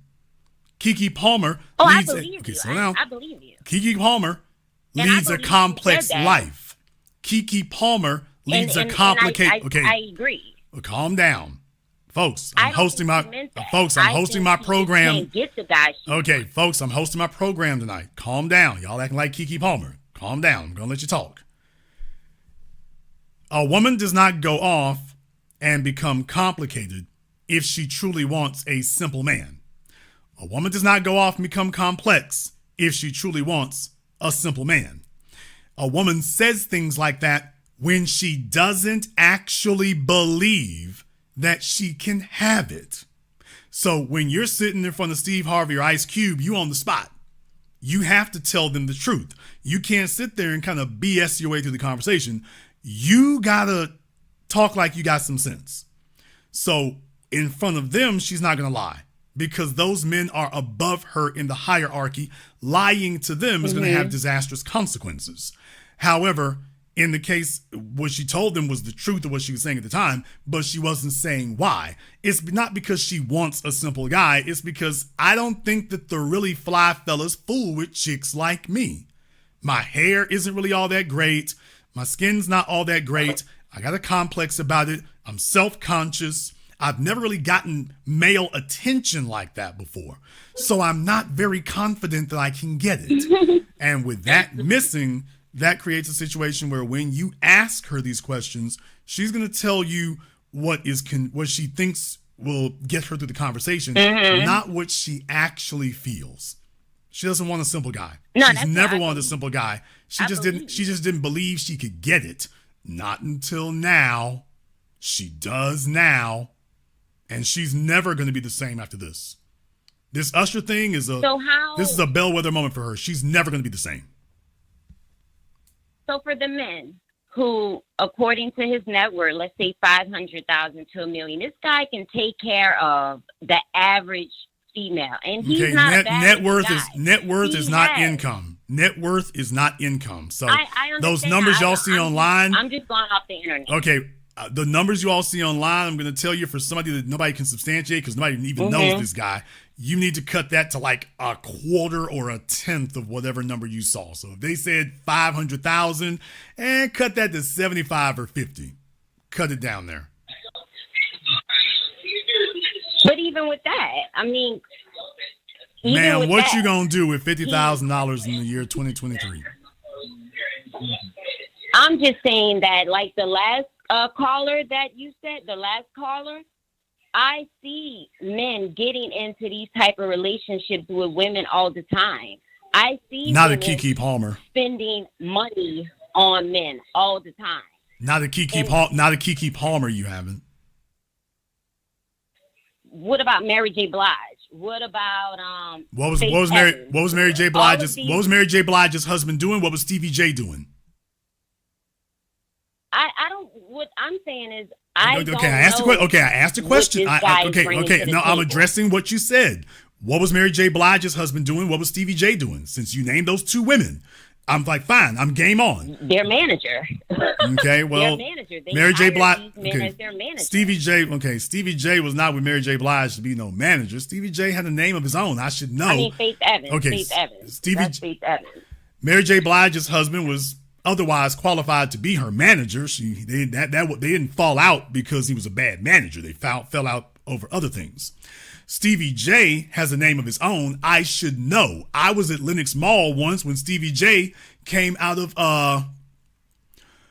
I'm forgetting the name of it's the restaurant right there at the front of the place. I'm forgetting the name. The name slips me right. It's the restaurant that's right there at the front of right there at the front of Lenox Mall. Mm-hmm. Right there where the entrance is. So I forget the name of it off the top of I'm thinking Finger something, but folks will tell me here. The folks in Atlanta will tell me here in just a moment. But I saw him when he was coming out of the restaurant there. Cheesecake Factory. There you go. Thank you very much. Cheesecake Factory. I'm thinking Finger something. But Cheesecake Factory. I mean, I was there just a few years ago with Stevie J walking out the doors on the side there at Cheesecake Factory. And he must do that on purpose because they had the outdoor patio. So he kind of did that on purpose. I'm like, okay, I see what you're doing. And the females were all stopping him. Hey, Stevie. So this wasn't no bum dude walking through there like that. Stevie J is not no bum dude at all. Stevie J got a name for himself. He's got his own thing, working the music business. I mean, he wasn't on Love and Hip Hop for nothing, if I remember correctly. He wasn't on Love and Hip Hop for nothing. So what I'm saying is this wasn't a dude making $50,000 a year. That isn't what he is. But Jason, this guy is only 28. So if Keke didn't know what she wanted, why didn't she go for a guy 10 years older than her? Because she didn't think she could get it. I don't mean to keep bombing on this on Keke, but when you see Keke without the makeup, she's got some skin issues. And I'm just saying that plays on a woman's psyche. With as much money as she's got now, she should be able to get that taken care of. And she hasn't done that. So since she hasn't done that, that means she's carrying this around with her. So either she can't get it done or it's not responding to the treatments. But it's not because she doesn't have the money. So what I'm saying is, with that being the case, I'm seeing that right there is, I believe that has a tremendous impact on her self-esteem. So she took this guy because she felt, quote, safest with him. But safe for her may mean he's not gonna leave. A guy in the industry who's looking to get a Halle Bailey or a Rihanna, how does a Keke Palmer compete against those? First thing in the morning, no makeup, no hair done. How does she compete against them? Because the guys in the industry want something like that. So she may want one of them, but the question is, do they want her? And right. I submit to you that her reaction to take this guy was the proof that she's aware, she knows in reality, and if I had to compete woman to woman, it's going to be an uphill fight. Thank you very much for giving us a call tonight. Like I say, I mean, when a woman's got 20 times what you do, that registers. That registers heavy with a woman when she's got 20 times what you do. 20 times what you do is not a joke. 20 times what you've got is not a joke. A fella might be able to understand something, people. You can't rely on luck. You got to rely on skill. You got to know exactly what it was you did, exactly what it was you said, exactly what it was you have, exactly what it is you've accomplished to get in there. Because if you're just relying on, oh, she loved my great personality, man, that definition of that changes from minute to minute. You can't rely on that. You can't rely on that. You have to know it has to be skill. It can't be luck. You might be able to luck your way into a relationship with a Keke Palmer. You won't be able to stay. It can't be luck. It's got to be skill. Caller from area code 404. You're on live with The Business. What's your name? Where you calling from? Hey, what's going on, Jason? My name is AT, calling from Atlanta by way of Lagos, Nigeria. Okay, brother. I don't know what's going on. If you got your phone covered up or if you're worried the police going to come get you, just hang your head out the window a little bit. Your phone's kind of muddled. So if you're on Bluetooth or something, you're going to want to take it off. So I'm calling. I have to say, when women like Aisha Curry, Marjorie, Larsha, when they can show open contempt to their men and there's no repercussions, what do you think somebody like Keke Palmer is going to do when she's seeing that against her man? She's not going to. There's no repercussions. So right, but you can't decide that after you get in. This is why I keep telling fellas, guys like Andrew Tate, for example, he doesn't have the conditions and circumstances and results with women that he has out of accident. He's got them because it's the plan. He put himself into a position where if he gets with a chick, he's always got the advantage. He's got the leverage. It doesn't matter what her financial condition is. He's got the leverage. Fellas can't sit up here and say, okay, let me get into a relationship with the woman first and then figure out what the consequences of disrespecting me will be, or what my leverage will be against disrespect later. You can't do that. You got to know coming in the gate, this is what I'm worth, this is what I got, and you might need to tell yourself, you know what, me and this chick ain't going to be a good fit. We're not going to make it because there's just this gigantic gulf between what makes her valuable and what makes me valuable. And we might vibe together, but we're not compatible in that way. He's done gone off and had a baby with her. So what does that tell you? He's looking in the direction of making some permanent commitment. Now all he's really done is shackle himself to being embarrassed because it should have been obvious before. Dude, I'm not going to say she's out of his league, but she's out of his league. She's out of his league. You two are not even in the same, she's AAA, you're AA. You're not even in the same leagues.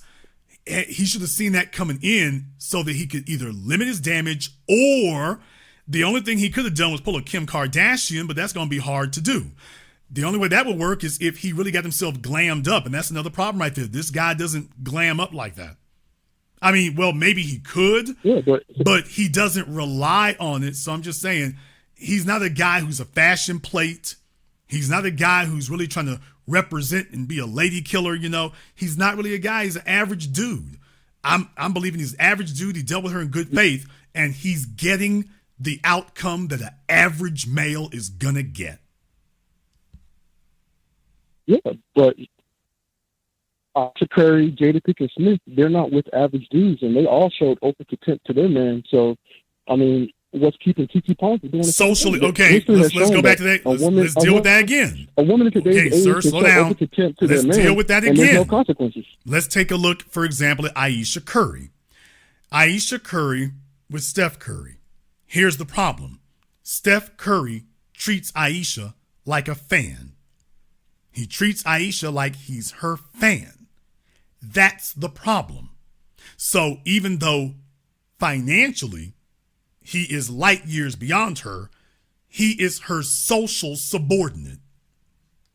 She's more outgoing. She's more showy. She's more personable. He's the one, even from the cameras, he's kind of a little shy, a little regressive. So financially, he kills the game. Socially, however, she is his superior. And she knows it. And that's why she treats him like that. So the things that she says about other men, just notice the things when these guys up here coming out with their shirts off and stuff, what she's expressing, what she's showing the world is, I'd like a guy who's more assertive, more sure of himself. Steph is a fantastic basketball player, but that says nothing about his confidence. So he's got a wife who has come out of her shell. She's showing her inner narcissist, was always there. Remember I told y'all, you got former fatties. Former fatties tend to have big egos about themselves. And when they lose weight, now they got a big ego and a big head. And now she thinks, yeah, I always knew I was it. I always knew it. And now they've turned these demons. Steph saw that then. And just like this guy, well, you were the best she felt she could do then. Now, truth be told, financially, you're the best she could do today. But socially, she's gotten used to having his finances. You can't pull rank on that anymore. She's gotten used to having your finances. She's over it. It's no big thing. She's used to that now. It's the social component that was lacking and is still lacking today. Thank you very much for giving us a call. Y'all can name these guys, but these fellas out here, take a look at Zion Williamson. Zion Williamson, females can see that. PJ Washington, females can see that. PJ Washington done set up here and what? Tried to hook up with not one, but 2 Instagram chicks because he didn't get beat up badly enough the first damn time. When you are lacking socially, females see you as meat. They look for a little weak, regressive dude. You're meat. She's going to step in. Hey, let me grab the resources. He's meat.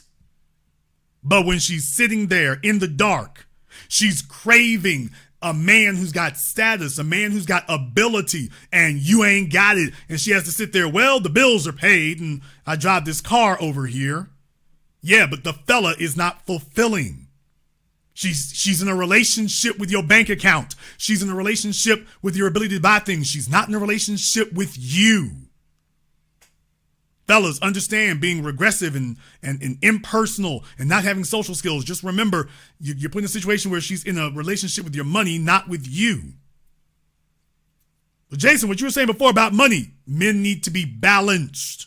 Do not believe, I said it from the beginning, do not believe that your personality will make up for lack of resources, and do not believe that your resources are going to make up for a lack of character and ability. They go hand in hand. One enhances the other. And when you got a female who's light years beyond you in that respect, you have a formula for disaster if you cannot compensate. This young man never had a chance. He had a female who was feeling him as a person during a time she was vulnerable. She's coming out of her shell. The internet is helping her to get more name recognition.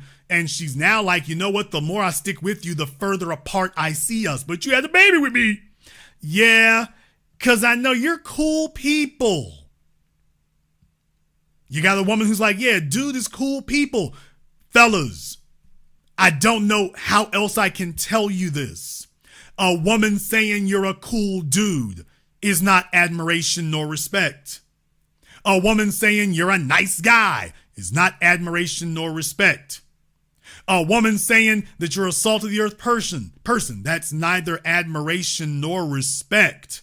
Those are compliments, but it's not admiration. And a woman cannot bond to a man that she doesn't admire. She can get stuck with you. Now, she can get stuck with you, but she can't admire you. She can't admire you. Somebody in the damn chat room, somebody correct Frenchie. He just sat here and said Will Smith has money and social skills. I literally just explained what the issue was with Steph Curry. Some of the folks are fresh off the Hennessy and Will Smith, ain't that different? All right. Somebody explain it to him. I don't have time to stop the program. It sailed right over his head like a spitball over a first grade classroom.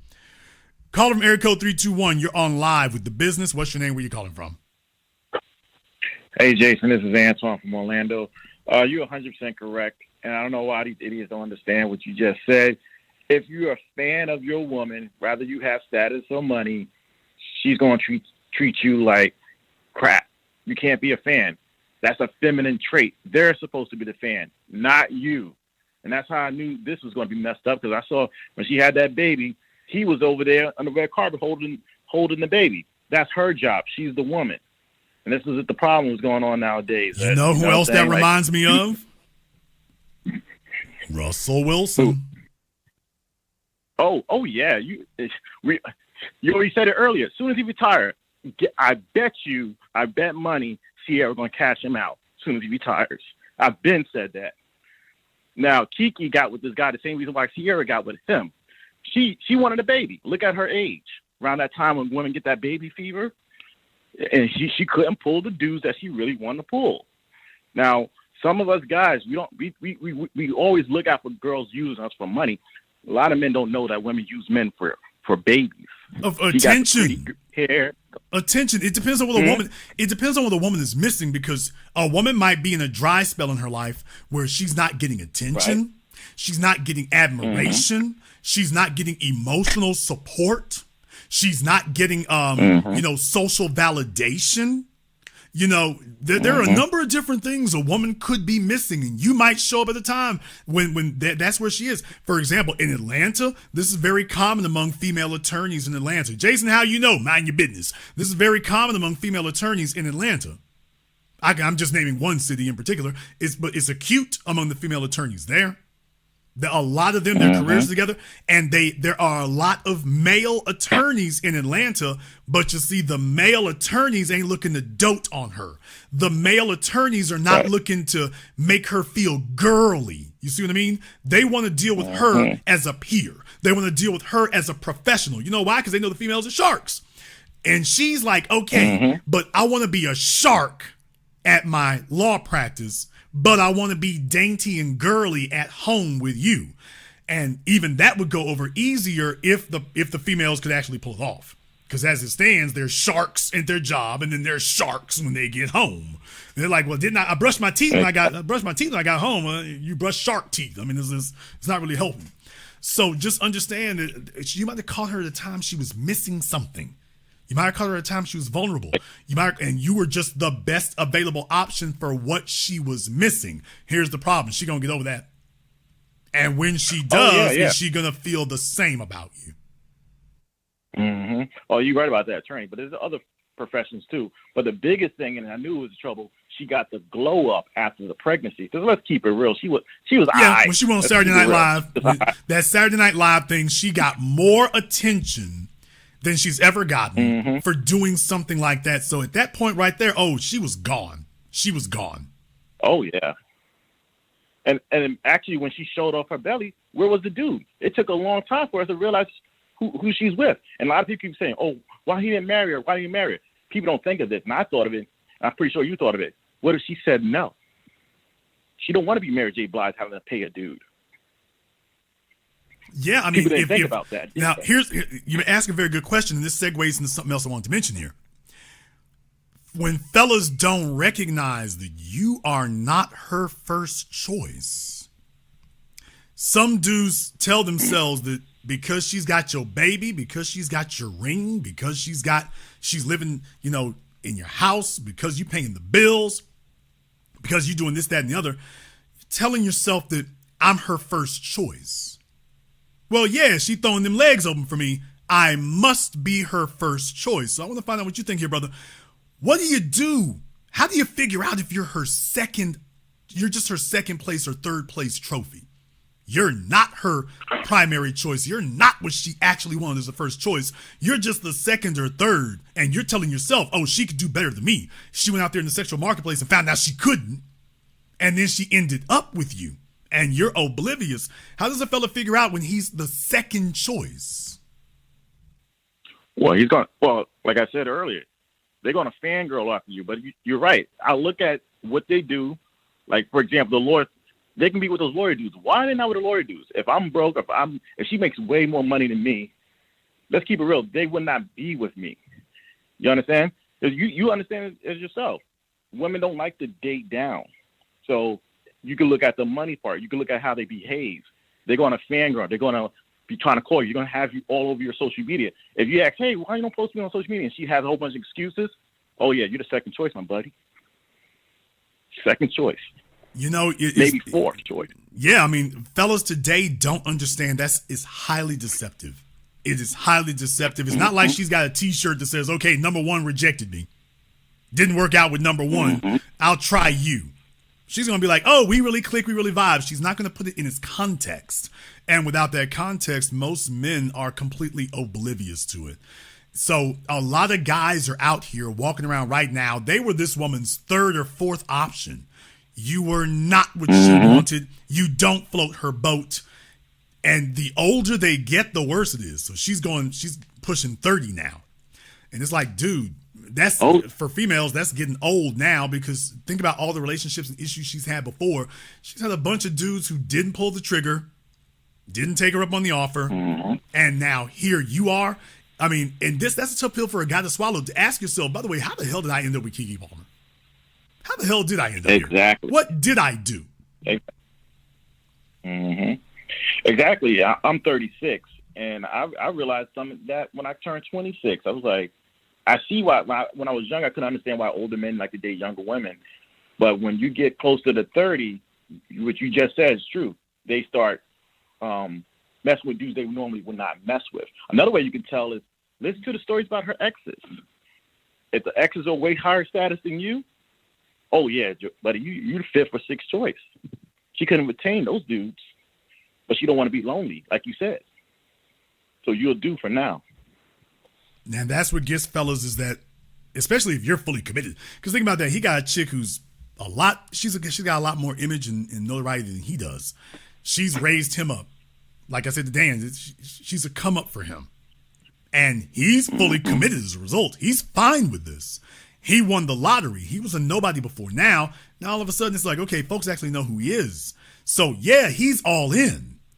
What do you do with a female who you're all in, and for her, you're just a pit stop? Thank you very much for giving us a call. Let me get called from area code 401.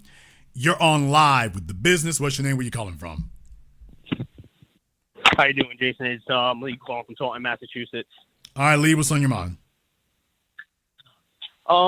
Just the whole thing is like, I don't know how guys are falling for like this same type of stupidness in 2023 when we have the internet, we have YouTube and all these things, and you can basically read the signs. It's like what you were saying to the last caller about if you're for third or fourth choice. It's like you're gonna know the signs. He's gonna S-test you all the time, and it's up to you to figure it out. It's just like you said, guys are walking around blind because they're so desperate for female attention that they're not seeing the signs. So that's how I feel like they're getting screwed over. Do you feel like I don't remember her name, but do you feel like she's gonna be like another like Michael B. Jordan's ex-girlfriend? Basically going down that same route, like Ayesha Curry and the rest of them? No, this is the apex for Keke. I mean, once you have the kid, kiss it goodbye. Once that happens, then you're done because fellas ain't looking to be stepdaddies like that. You know, I don't see anybody out there proud stepdaddy. You know, it's just, even with Ciara and Russell Wilson, it's not really a proud stepdaddy moment. So, no, that's not going to be a trick. She can't do that. Plus, like I say, like I mentioned before, some of the issues, Lori Harvey doesn't have some of those same issues. Got some feedback on your phone, but thank you very much for giving us a call. Let me get call from area code 770. You're on live with The Business. What's your name? Where you calling from? Yeah, what's happening, Black? This is Jamal calling up out of Atlanta, Georgia. All right, Jamal out of Atlanta, what's on your mind? Yeah, man. I mean, dude really just made this whole situation weak as hell, to be honest with you. You know what I'm saying? Because the way I see it, if you dealing with a bride, man, you really supposed to lace her up. You know, you understand what I'm saying? And let her know, like, your rules, your likes, your dislikes. You know what I'm saying? Because if anything, you know, that's why we got this whole situation where, you know, you got like these Jezebels basically, you know, coming at him because he all in his feelings about, you know, about her in the situation. He don't even know how to control the broad. You know what I mean? Excuse my language. You know, but for the most brother, part, I'll say again, brother, explain to me where's his control at? Control isn't something you can get a year later. Where you got to come in the door with it. He could have been establishing he could have first put his shoes on and been establishing the game rules that he wants to with this side of the relationship. Because like if it was me, for example, hey. That's my whole issue, brother. I hear what you're saying. In theory, what you're saying works in theory, but in practice, it cannot, because you can't have a woman who's got 20 times your income, 20 times your status, and flex on her. What are you flexing? Nah, man, but because she chose me. You know what I mean? She chose me for what's wrong in my mind. Okay, I see where your error. I see where your error is now. You're wrong, brother. He didn't choose. She didn't choose. You said Keke. No, I said she chose me. But hey, man, players don't choose, man. Players get chose around here, man. Okay, she chose him. Of course, first of all, we don't know the details of it. We don't really know the details of it. What I'm telling you is that ex post facto, he chose her. So yeah, she certainly. I don't think she approached him. Unless you got information unless you have information that the rest of us don't, he didn't approach her. Now, that having been said, let's just take what you said at face value. The problem is, take a look at the power dynamic in the relationship. My channel here on YouTube, The Business, this is the definitive school of power dynamics. This is a problem in the relationship that you cannot overcome. Brother, it's one thing if you talking to a cool little chick on Peachtree Avenue. It is totally different if you're talking to somebody who's got millions of dollars and outstrips you 20 times. The power dynamic is completely out of whack here. That's the issue. I understand. I mean, if it was me in that situation, it wouldn't even be no baby involved, man. It'd just me breaking on a regular basis, man. How we finna get these luxury apartments? You already know what I'm talking about. Well, yeah, I mean, but honestly, if man, you can convince her, if you can convince her that, but better leaving than she do coming. I hear what you're saying, but that's only if you could convince her to do such a thing, because a man approaching a woman for money, period, no matter what your quote plan is, a man approaching a woman for money, period, is not going to work. Case in point, if it were that easy, brother, you'd be dating a banker right now and making it happen. Women don't do that like that. So once again, I'm saying what you're saying in theory, it works fine for the chick down the street and the chick that works at the mall. Yeah, it works perfectly fine down there. It's not going to work for it doesn't work in this particular power dynamic where somebody's got 20 times what you got. She doesn't see you the same way that the chick down the street does. So when you're dealing with a chick and both of y'all are basically on par socioeconomically, what you're saying, yeah, that works there. What you're saying ain't going to work with a Halle Bailey, not you and her. And it's not going to work with Keke Palmer, even though she may not be on Bailey's level of that. Who knows? I don't know their income. But technically right now she's feeling like she's on Halle's level. So what you're saying works on average women. It doesn't work on a woman who excels 20 times beyond you. Thank you very much for giving us a call tonight. Mouthpiece is not going to work in that environment. Okay, on Zoom, please remember that Zoom is only, you can participate on Zoom. We do give priority to Zoom, but only if you have actually got your microphone and camera on. So, Mr. Ali, I'll give you 5 seconds to get that resolved.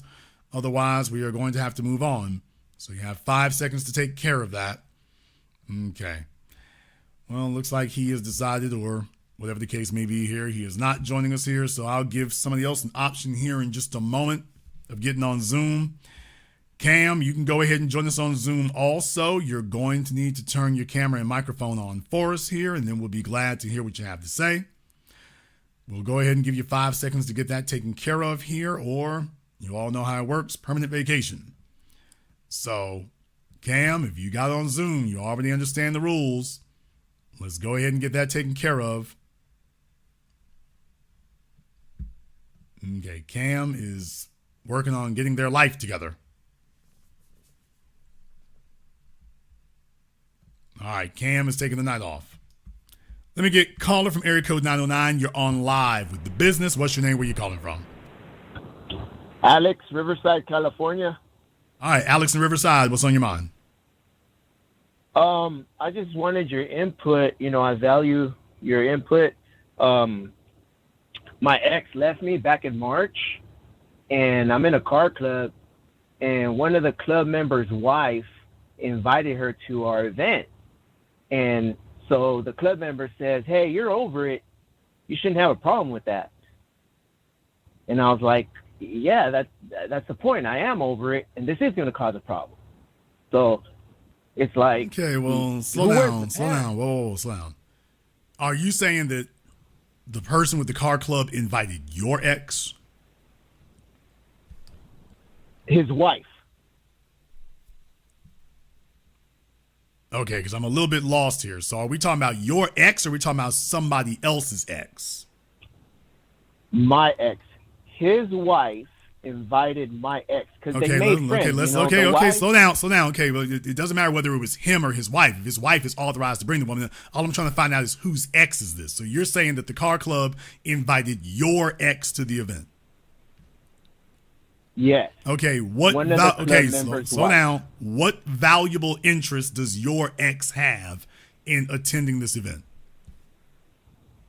That's what I'm trying to figure out. Like, what's their motive? Yes, sir. I mean, that's a very simple thing to ask, which is, by the way, what's the motive for doing that? Does this woman own a car that they want to have? What's the purpose, or what did they explain as being their reason? Because just saying they're over it, you shouldn't have a problem with it, that's not explaining their reason for inviting her. What's the justification? We just inviting vagrants off the street? I thought this was a car club. What are we doing? Exactly. Like, why is they're buddies. My wife and her are friends now, so my wife wants to invite her to Okay, our well, event. here's my And thing. I'm like, Here's the question. Would this, first of all, why does she have to be invited? That's the first thing. But, because if she's a part of it, why does she have to get invited? But second of all, would she be attending this if you weren't there? Would they be inviting her still? I don't know. Supposedly they're friends now. Okay. Well, like I say, I mean, it certainly does make for some awkward moments, I imagine. But, man, like I say, if it's me, go find you a cool little chick to bring with you.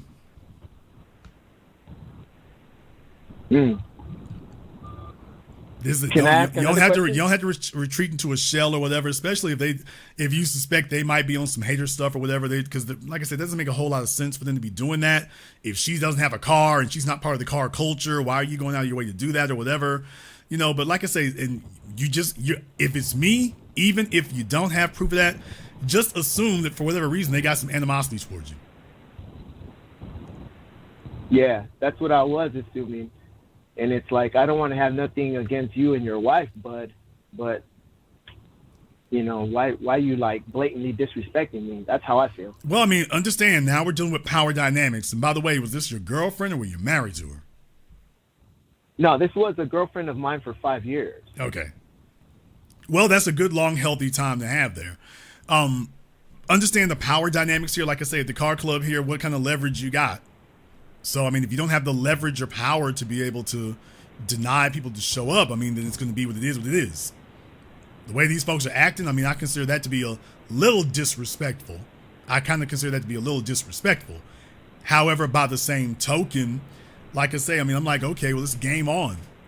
I'm like, okay, if we're going to do this, if this the way we're going to do it, okay. If this the way we're going to do it, that's fine by me. Let's do this. If they want to play it like that, brothers, let's play it like that. Now, you say you're a member of the car club. What exactly do you do? Just lowriders. I'm a member. Okay. And, you said car. Well, you said car club. So are we talking about automobiles? Yeah, car lowriders. Okay. Well, like I say, y'all don't know. I guess everybody knows y'all do it big out there. Everybody knows you do it big. I'm just telling you right now. When's the next meetup happening? They actually called a meeting Saturday night, and I think the issue's going to come up. So that's why I'm asking you. Okay, let's try that again. He's not listening very well. When is y'all's next meetup happening? Saturday night. Okay, today is Monday. Yeah. You got enough time to go down to the stereo store and get about 3,000 amps wired up for your car. I ain't kidding. Dude, show them you gonna do it. That, man. Man, look here. I'm coming through that damn thing, bumping. I got LED lights. I got the stuff so bright you can't see. You supposed to be pouring it on, man. That's it. It's your time to shine. If they want to clown, let's clown. If they want to act a fool, let's act a fool. I'm from Louisiana, man. Look here. You want to do it? Let's do this damn thing. Don't talk about it. Be about it. If we gonna clown, man, we about to clown all the damn way. They gonna hear me coming brother, they gonna be hearing me coming from 3 blocks away. My stuff gonna be registered on the Richter scale. What you talking about? Yes, sir. I'm bumping all the way from 3 blocks away. So what we doing? It's like, hey, trust me, you know me. If we cannot all be equally comfortable, damn it, we all gonna be equally uncomfortable. So if we can't all be equally unawkward, we all gonna be equally awkward up in here. Y'all gonna hear me coming from blocks away. What are you talking about? I'm gonna be sitting in my damn truck with those earmuffs that they wear at the gun range. I'm gonna have a pair of them on so I don't go deaf. Y'all gonna hear me coming from blocks away. Earth. Dude, you ain't gonna know there's another car there. This is gonna be the last car show they gonna have. This is gonna be the last car meetup they gonna have. Believe me. And trust me, see, I'm dirty because I got 3 full-size SUVs. So don't have me mess around and just wire them all up. Don't have me mess around and wire all of them up and get a train coming through here. What are you talking about? Ain't nothing else gonna get done. Windows gonna be rattling Yeah. for blocks. What are you talking about? And I ain't turning nothing off till the sheriff show up. I ain't turning nothing off. What are you talking about? That's what's up. And I don't give a damn if you got to go beg 2 chicks from Instagram to go with you. Dude, if you gonna do it all the way. So if they do some stuff like this, like, man, look here, you ain't said nothing but a thing. And when they get done, all you gotta do is just say, tried to warn you. Welcome to California. I tried to warn you. I tried to warn you. Yeah. Dude, you don't want this to be a spitting contest. You really just don't want it to be that way. You don't. But then again, it's a car show, man. Go show out. It's a car show. Go show up and show out. Period. That's where I'm at. Yeah. I like that. I appreciate your input. Oh, yeah, and by the way, and don't even acknowledge their existence. That's the number one thing. Don't even acknowledge their existence. Mm-hmm. Do not acknowledge their existence. You bring some cool chicks with you, everybody going to be looking at you. You vibe and do that. Let them sit over there and hate. Let them sit over on the side and be hating. What is he doing? Why do you got to be doing all that? Man, look, I'm still doing it big. That's it. Yeah. No, somebody said bring 100. No, bring 2 or 3 of them. Don't just bring 1. Bring 2 or 3. Bring 2 or 3. No. Bring 1. How you gonna bring all the bass and it's just you with a bunch of dudes? Like, okay. No, bring 2 or 3 of them. Yeah. Bring 2 or 3. Thank you very much for giving us a call tonight. You give yourself status. You give yourself that. Man, I'm like, man, these questions answer themselves. I got 5 whole days? Man, look here. Throw that fella an extra 100. Look, I need these amps wired up right now. Drop what you're doing. I need this today. Hopefully it don't kill the battery. I need this today. I sure do. I need it right now. That's what you do, man. You don't shrink into your damn hole. Even if they are on some hater stuff, even if the wife of the guy who runs the place there, she might be a little side hating she heard from the girl and whatnot. We trying to mess with him or whatever. That's all right. Can't prove whether that's true or not. This ain't the time to be getting recessive. Don't do that. You learn from the experience. That's it, dude. That's it. Just tell them, hey, I'm still out here shining. I'm still going to be shining. We ain't going to stop a damn thing. Not a damn thing. Let me tell y'all something. Back when I used to be in the transportation business, I actually learned from somebody else. Now, those of you who know me personally, all 2 of you, you remember that back when I was in the transportation business, oh my goodness, has it been 25 years ago now? But back when I was in the transportation business, there was a guy I used to work for. I'm not going to say his name, but there was a guy I used to work for. And, you know, he had a bunch of vehicles. And when I worked for him, we had a bunch of contracts. So you go here and there, and you're picking up delivering stuff and going around the United States and things like that. That's great. That's wonderful. That's fine. But every once in a while, he would lose a contract. Every once in a while, he would lose one. Man, don't you know, every time he lost a contract, he bought another car. You would think that it would be the opposite. Hell no. Every time he lost a contract, he would go buy another vehicle for delivery. He'd go buy another one. That was his response to taking a loss. His response wasn't, we gonna pull back. His response was, we're gonna double down. We ain't backing up for nothing. And that was the attitude that we all picked up from him. Now, you imagine if you worked for Swift or if you worked for Covenant. I don't think Covenant's still around. But if you worked for Swift or one of those, think about that for a few moments. Every time they lost a contract, they bought a new 18-wheeler. Dude, when something like this right here happens, that's the attitude I have about it to this day. Y'all, don't you understand? Something don't work out for me, man, I go buy some new gear. Something doesn't work out, I go buy some new gear. I'll get a new camera.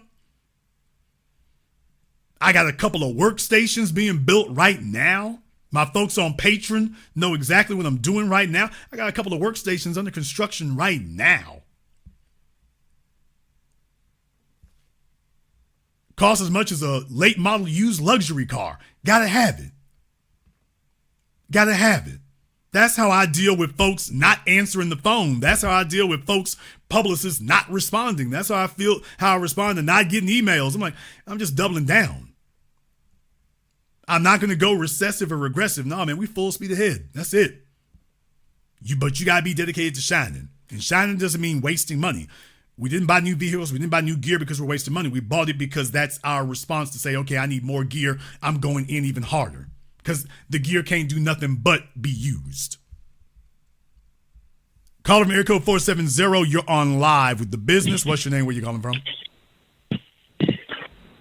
Hey, Mr. Black, how you doing? This is Mr. Bowden calling from Smyrna, Georgia. All right, Mr. Bowden, what's on your mind? Hey, sir, I really enjoy your business broadcast, man. I wasn't really even gonna call in tonight, but man, I am so tired of hearing about this story. A lot of people is mad at Keke Palmer. You know what she do? She gonna do what she's gonna do, regardless. I'm mad at the dude that got with this girl. So he didn't put a foot down before he even decided to get this girl pregnant, and let her do didn't tell her to handle her quote unquote motherly duties or whatever. Man, I'm just thinking to myself right now, I want to take this girl from him. That's what I'm thinking right now. This dude really messed up. She's going to get taken. In my opinion, she's going to get taken by somebody. No, I mean, first of all, you couldn't take her from him. That's the first issue because you don't have what he has. Oh, I could. But second of all, I couldn't. No, you couldn't take her from him because you don't have what he has. But second of all, there's an old saying with a meme that goes around here: a man never steps in the same river twice because it's not the same river and he's not the same man. Keke Palmer is not the woman that she was a year and a half ago. She's not the woman she was a year ago, and now we see she isn't even the same woman she was 7 days ago.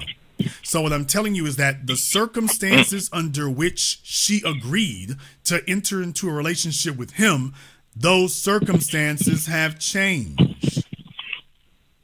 They're different now. She's not the same woman. Okay. And whatever the conditions were that got her to agree to be with him in the first place, those conditions have altered. And they're going to continue altering. He's been trying to voice his displeasure. Fellas don't like it when I say this stuff. They don't. But y'all better grow the hell up, man. You better grow up and recognize you got to go into a relationship like an attorney.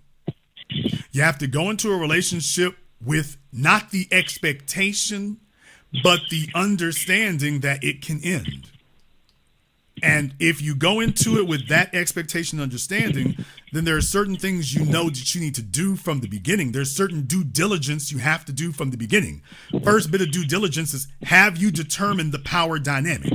Brother, you're breathing into the phone a whole lot here, so if you're touching yourself or whatever, please calm down. It makes me nervous. So if you're touching on yourself, it's making me real nervous over here. Damn! In any case, when you have a power dynamic that's out of whack, first and foremost, you got to make sure that you're ready for that. You have to make sure that when you meet a female, you got to gauge that. Fellas want to believe that as long as I can get her into bed, we've satisfied everything we need to. That's not the way that works. Oh, no. You have to make sure that what is the agenda? What is her agenda? Can I satisfy that? Now, here's the part, as I said at the beginning of the program, that messes up most men. What if the woman that you're talking to is lying to herself? What if she's deceiving you because she's deceiving herself? What if she's telling you that she can really make it with a dude like you, and in reality, she can't? Have you taken that into account? See, let me give you another idea here. It's like a little square, nerdy dude getting with some thug chick. She might be chilling him and thrilling him. He's like, hey, this is great. This is nothing like the old math classes. But it's like, dude, this ain't going to last. You're not really her type, and this ain't really what she's looking for. A lot of fellas end up with females, and they've lied to themselves. So how do you protect yourself when she's lying to herself? And that's what I believe where Keke is. Keke is a female who she wants something, but she didn't think she can have it. But slowly, she's beginning to tell herself, I can have it. And her attitude is slowly starting to change, and it's going to continue changing now. There's no stopping it. Yeah. I have one question before I go. I hear you talk about the use term last train leaving. Did she even, how can I put this? Did she even get on the train yet? Well, first of all, let's be clear about two things. Number one, the reason I had to call my program The Last Train Leaving is because women don't believe in the last train.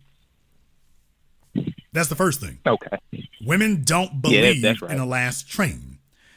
That's why I had to introduce the concept of the last train leaving because, and I'm not fooled by it, the women still don't think there's a last train. They always think there's going to be one more, and that when she gets ready to go, there's going to be a train there. Well, here's the real issue. There may be a train, but have you considered it might be missing some cars that you wanted? Well, don't worry, I'll tolerate that. And there's the second great lie. No woman ever tolerates the train missing cars. Never. They'll tell you that, but they'll never really accept that. Thank you very much for giving us a call. No woman ever accepts that. They'll look you, as men, they'll look you square in the eye. They'll look us square in the eye and tell us they're okay with that. And in reality, they're not. So the biggest thing that fellas fall for, particularly if they get older, but young fellas fall for the lie that your personality is great. Older fellas fall for the lie that your finances are great. Okay, let me put that a different way. Younger fellas fall for the deception that your personality is all she needs. Older guys fall for the deception that your finances are all she needs. Did you all get that and take some notes on that? Younger fellas fall for the deception that your personality is all she needs. Older guys fall for the deception that your finances are all she needs. And in reality, what she's looking for is balance.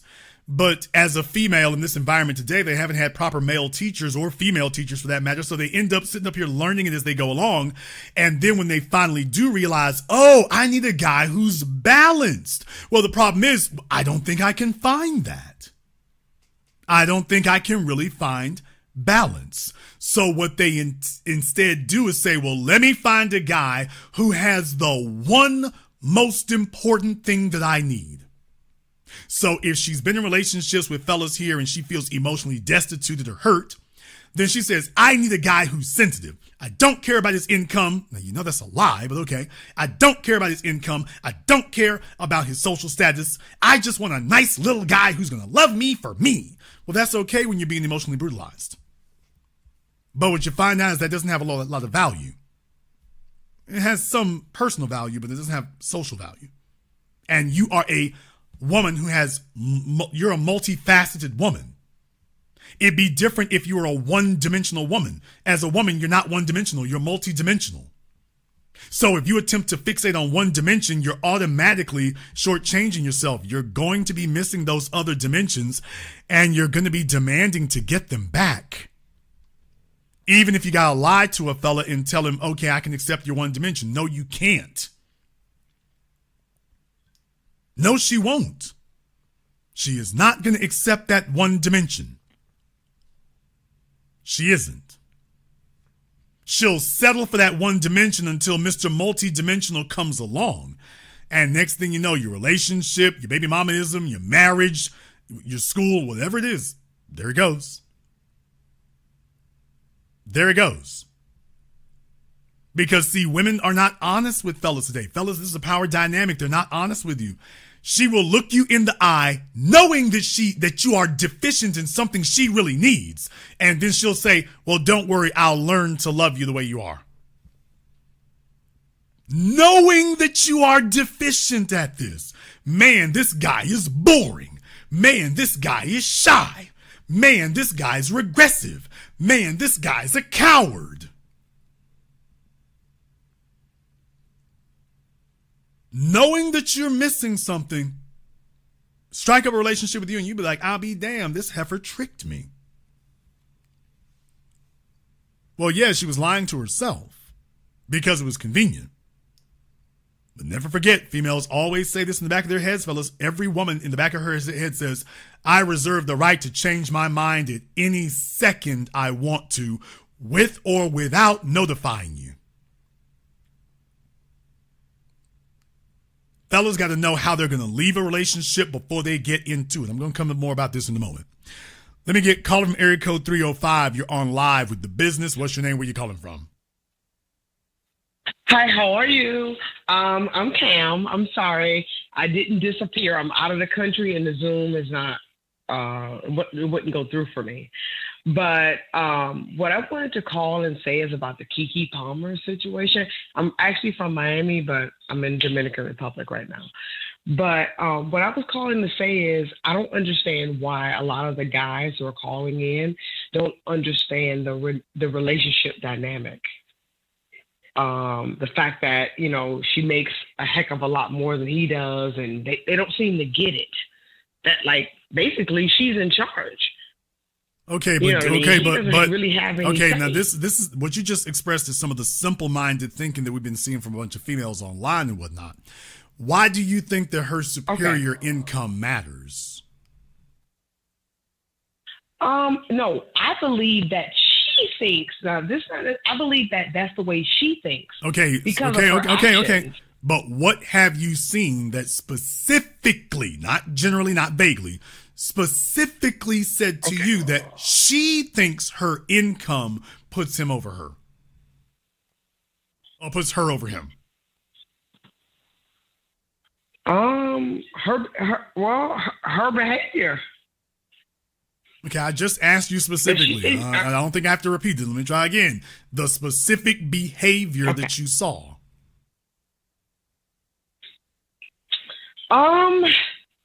I mean, let's look at it this way. The fact that she was out, you know, the woman just had a baby, you know, she's out, you know, she was having a good time, but, you know, the dress was a bit inappropriate.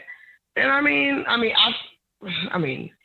but that's just how I feel about the situation. Okay, well, so far you haven't said what that has to do with her income. So this is the reason why I wanted to break that down, because a lot of people keep saying that about, income, and nobody can explain exactly what it is about her that suggests to them that it's the income that is the motivation for her behavior.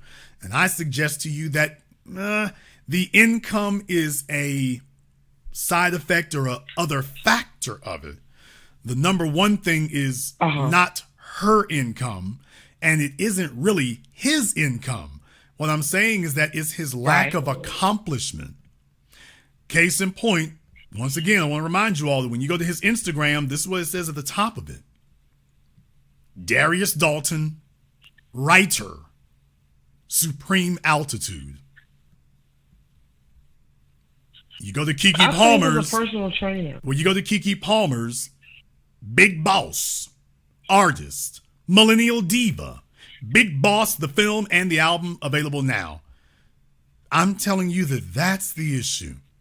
That it's a difference in vision.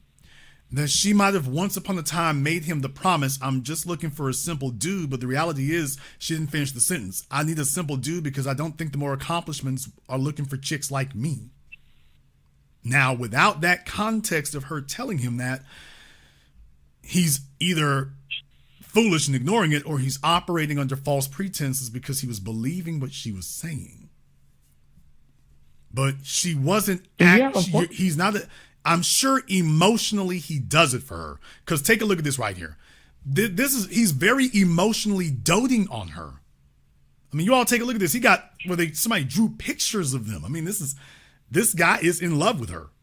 So he values her as a person. What he doesn't understand is that you're dealing with female nature. Women do not value men the way that men value women. They don't. No, we don't. And what he's finding out is that women value a guy. The most deceptive thing you as women do, and you know it's deceptive, when women don't speak badly of you. fellas make it their goal in life to make women, quote unquote, happy with them.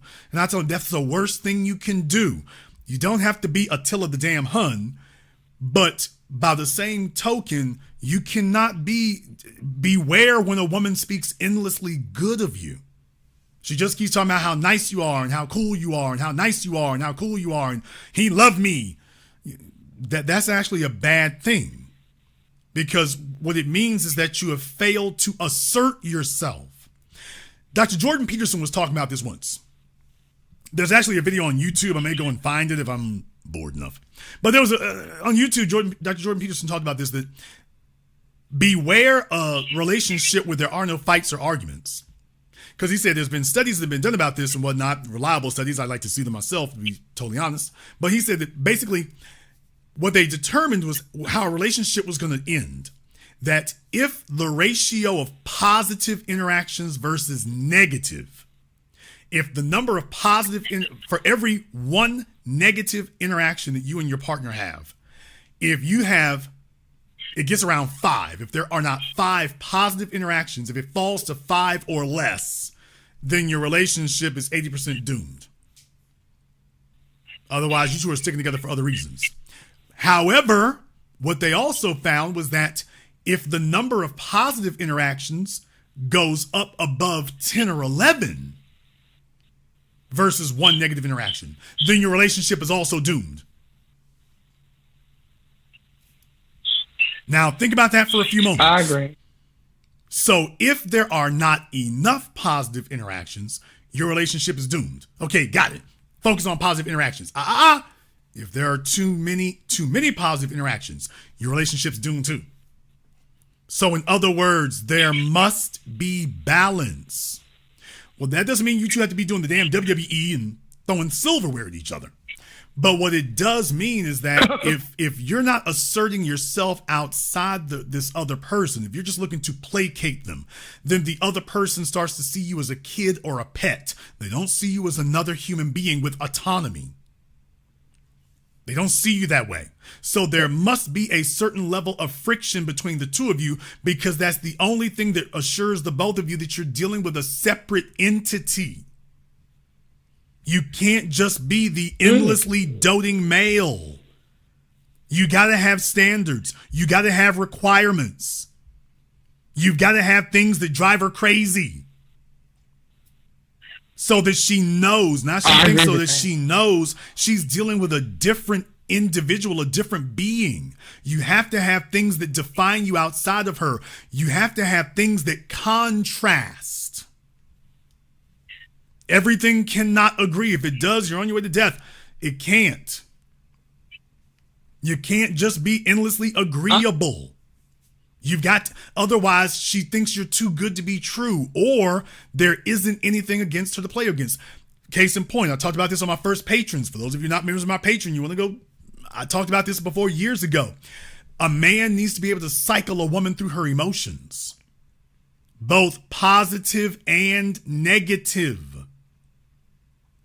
Women are emotionally volatile. Some people would say the word chaotic.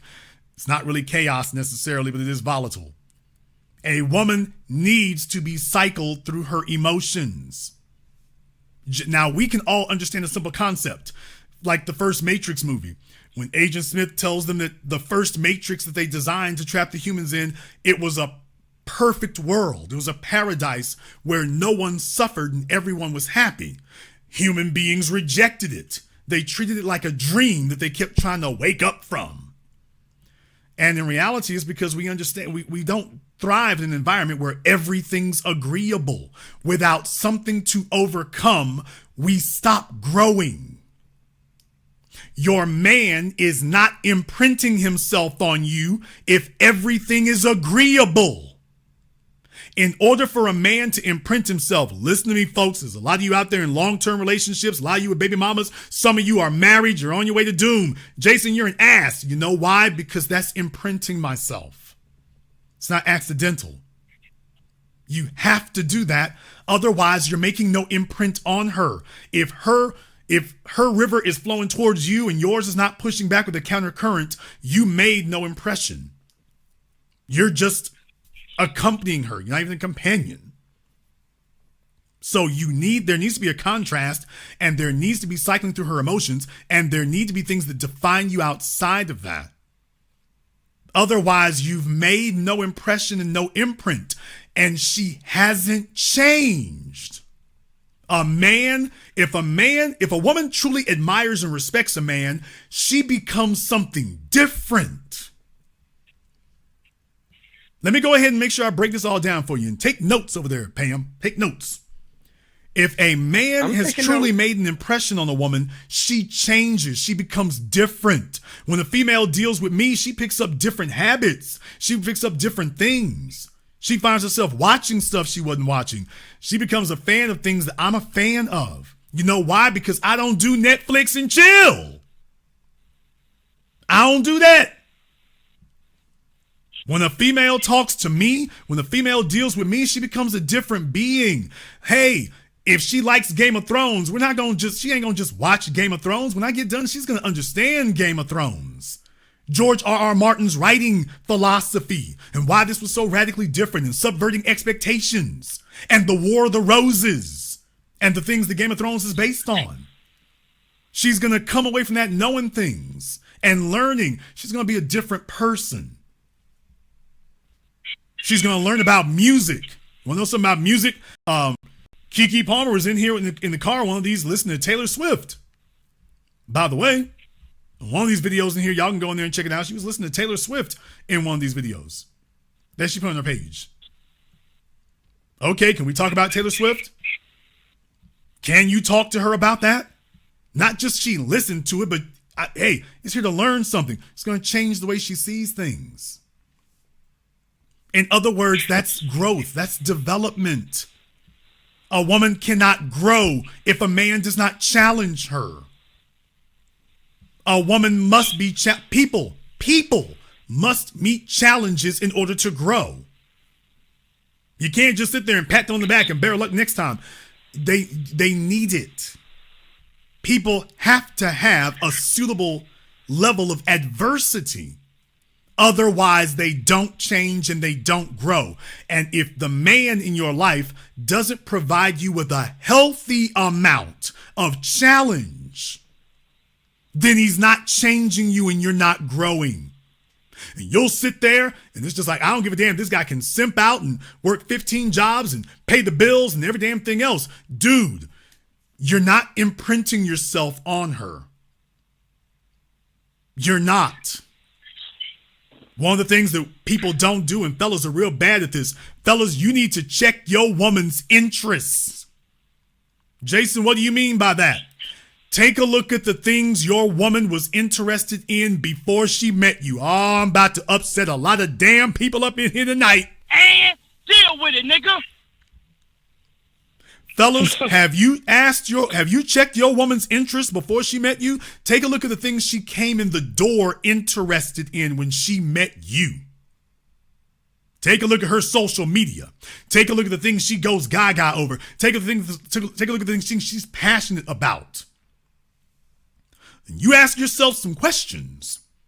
Hey, who introduced you to that? Who introduced you to Game of Thrones? Who introduced you to football? Who introduced you to the UFC? Who introduced you to the Grambling State Marching Band? Who introduced you to that? Who introduced you to Call of Duty? I see you really like that. Who introduced you to stage plays? I see you really like that.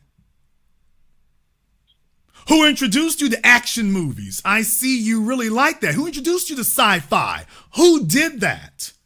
And you better hang on, because if she doesn't say her father did it, man, I'm blowing up this whole damn thing. Okay. They ain't gonna like it. They ain't gonna like it. I'm just messing things up here tonight. Fellas, you need to ask some damn tough questions. Y'all are asking the wrong damn thing. You need to ask about her sexual history. Yeah, but you need to ask about that imprint history. Take a look at her interests and ask yourself, how did she get into that? Hey, who introduced you to that? And if she doesn't say her father, you know it was another man. Now and the reason why this is important is because she is sitting in front of you, the man that he shaped and molded. of the woman that he created. You're sitting here talking to that man's woman. And what she's showing you is, yeah, I loved what he created. I loved what he did, even if he and I are not still together. Take a look at Ciara. She dresses like Future's woman. Her musical interests haven't changed. Y'all tell me when Ciara's going around singing church hymns. I'll wait. She's still singing ratchet music, still singing trap music because that man is still imprinted on her. Well, Jason, she left him for Russell. Did she? Did she? Well, Jason, she walked away from him for Russell. Did she? Take a look at the woman standing next to Russell. Take a look at what she keeps doing, talking about chicks with their asses hanging out, by the way. You tell me who's imprinting on the other, because I can show you how Russell Wilson dressed before he met Ciara, and I can show you how he dressed now. He's the one who changed, not her. You go take a look at that. You take a look at Ciara. Did she change? Really? She changed? Are you sure? Really? Really? Take a look at her interest in music. Tell y'all right now. If you've been with a chick I've been with and whatnot, check that phone. Check that phone. If you see music with no words in it, oh hell. You see some music with no words in it, oh hell. What's that doing in there? Mess around and find Patrick O'Hearn. Jason, who is that? Okay. If you see Patrick O'Hearn in your woman's phone, don't ask no questions. Anybody listening right now, if you see Patrick O'Hearn in her phone, don't talk about it. Just bypass that subject. Don't even ask where she got it from. Don't even worry about it. Fellas, that's what I'm trying to tell you. When you see something that is woefully out of place, take a look at your woman and how she is, and then you see something that's really woefully out of place and woefully eclectic. Like, how the hell did this get in here? How did Tool get in here? Yeah. You got Rick James and Temptations. We got that. And, all right, Earth, Wind, and Fire. You understand that? Oh, Chris Brown up in there. We got that. How does Tool get up in there? I just want to know about that. How'd that get in here? And not the old one either. The last one they made. How did Invincible get in there? How did the Invincible sneak up in your phone? Don't say it like this. Oh, you like Tool. When did you find Tool? If she didn't find it as a teenager, because all of us who are long-term Tool fans, we found Tool decades ago. We found Tool decades ago. If your woman found Tool in the last 5-6 years, if she just got with you, if she found it before she was with you, she found it through another man. She found it through another man. I'm not talking about even old, y'all. I'm talking about new things. A woman is truly in love with a man when she picks up new habits. She's in love with that man because he's changed. I'm not talking about when she's a teenager. I'm talking about your woman is 28, 38, 48 years old. And she's picking up new things. Sheldon, you got some IQ points you need to pick up in life. Just calm. Don't worry about it. You got IQ points you need to pick up in life. Just don't even worry about it. Just calm yourself down. Take the night off. Just IQ points just passed you by. Don't even worry about it. I'm naming these other things for a reason. I can talk to you about Hiroyuki Sawano. Look him up. You won't understand the music, though. Because it's Japanese, it's foreign language. You won't understand the music. And then go ask your woman, by the way, how did that end up in your phone? Who's this guy? Fellas go through their woman's phone. They're going through there looking for text messages. I got a different idea for your ass. Go through her phone and look for something that really matters. Go through that music list and start asking yourself questions. Because if she's got Usher in her phone, well, she might have picked it up when she was a teenager. But if she's got something else in there, she may have picked that up a lot later. She may have picked that up a lot later. And if it is something that you see is later and it's more recent, ask yourself some questions. Oh, I didn't know you were a Nipsey Hussle fan. Ask yourself some questions. How did you pick that up? Who introduced you to that? Where'd that come from? And then listen very carefully if she says something that indicates, well, this was another man. For example, females, y'all all do it. Y'all all got one nasty ass X-rated song in y'all damn phone. All of you. ALL. Every single one of y'all got some nasty ass X-rated song. And watch out for a lady, or for a woman who's vulgar, fellas. A woman who puts up vulgar memes and stuff like that. That is not wife material, much less girlfriend material. Leave it alone. You go through your woman's phone if everything else is pretty much cool and stuff, and then you see some Tank. Like, okay, everything was floating along good. Wait a minute now, Tank. When we what? All I see is when we. What comes after we? When we what? Oh, ain't nothing there. You go to your phone. Recipe for disaster. Whoa.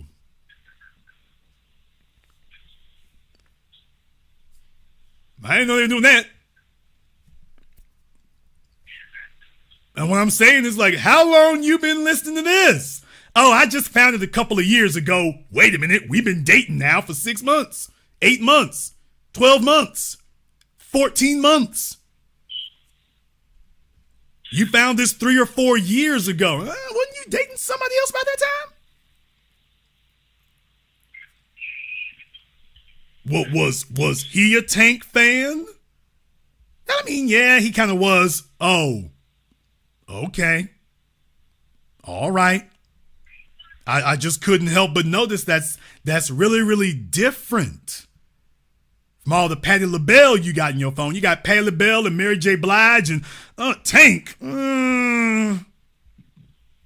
All the stuff you got in here is usually pretty nice. And here comes, I just stumbled over Tank. When'd you find this? Fellas, don't ask those questions. If a man is imprinting on a woman, it changes her because by definition, females are adaptive. And when a man is magnetic and she admires him, she wants to like the things that he likes. Fellas, when a woman admires you and you're imprinting on her, she wants to like the things that you like. Because she wants to understand you better. She wants to be imprinted on by you. If your woman is resisting imprinting, and by resisting, I don't just mean fighting back. I mean, you're being as nice as you can, as cool as you can. You're doing everything you can to imprint, and it ain't taken. What I'm telling you is you're not changing her. You're not. You're not. And a woman needs a man to challenge her. A woman needs a healthy amount of adversity from the man that she is with so that it challenges her, because challenge is the only way she changes, and change is the only way she grows. That's the only way it happens. Which means by definition, you're going to have to make her do some stuff she don't want to do. Encourage her to do some things she doesn't want to do. That's part of the growth process. And show her that you can't be with me if you won't grow. Because a woman doesn't want you to be stagnant. A woman wants a man who is continuing to grow and change and evolve throughout his life. Well, guess what? She needs the same thing. Kissing a woman's ass and telling her, I bring you no adversity and no difficulties, that is the kiss of death. And most fellas think that that's what a woman's looking for. Leadership doesn't mean that she agrees all the damn time. Leadership doesn't mean that she's already going to be in agreement. Sometimes leadership means she's like, hey, hold on, I'm not so sure we agree with that. I'm leading, this is the way we're going. Really? Okay. But first of all, you got to be able to show her that you can lead. And that's why when you get with a woman and you two are a gross mismatch, don't be surprised if her attitude, and I'm bringing this full circle for you here, Pam, don't be surprised if her conviction about your attitude is that you cannot lead. That's not a financial determination she made. if you'll remember at the beginning of the program, I told you all, take a look at this. For those of you who joined us later, whatever, this is Darius here, Keke Palmer's baby daddy. Take a look. July 2021. Take a look at this picture. Here he is standing in front of a brick wall. July 2021. June 2022. Take a look at him standing here in front of a brick wall. What I'm telling you is that this to me says stagnant. This to me says no growth. You may be a nice guy, you might be this, that, and the other, but this says stagnant. And then the question she will ask herself, because eventually she'll have to, is, am I growing with him? Y'all got to understand, seeing Usher, Keke can feel herself growing. She can feel herself changing. Hey, maybe I don't have to be the shy little girl, self-conscious about my acne anymore. Take a look at how Usher here is with, maybe I am changing. Maybe I am becoming something different. Maybe I am becoming something other than what I was. Maybe I am. Maybe this man's going to leave me a different person.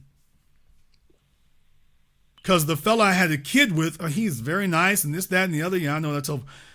But yeah, I also couldn't know this and I'm not growing. But he's cool people.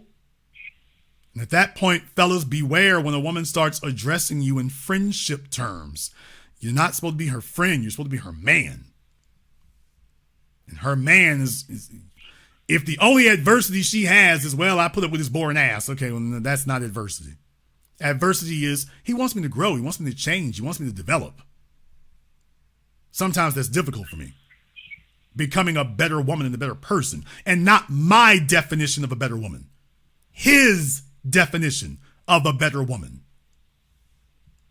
Some of the ignoramuses out there and whatnot, let me go ahead and walk through this here right quick. And Pam, I know I've been filibustering, I'll let you speak here in just a moment.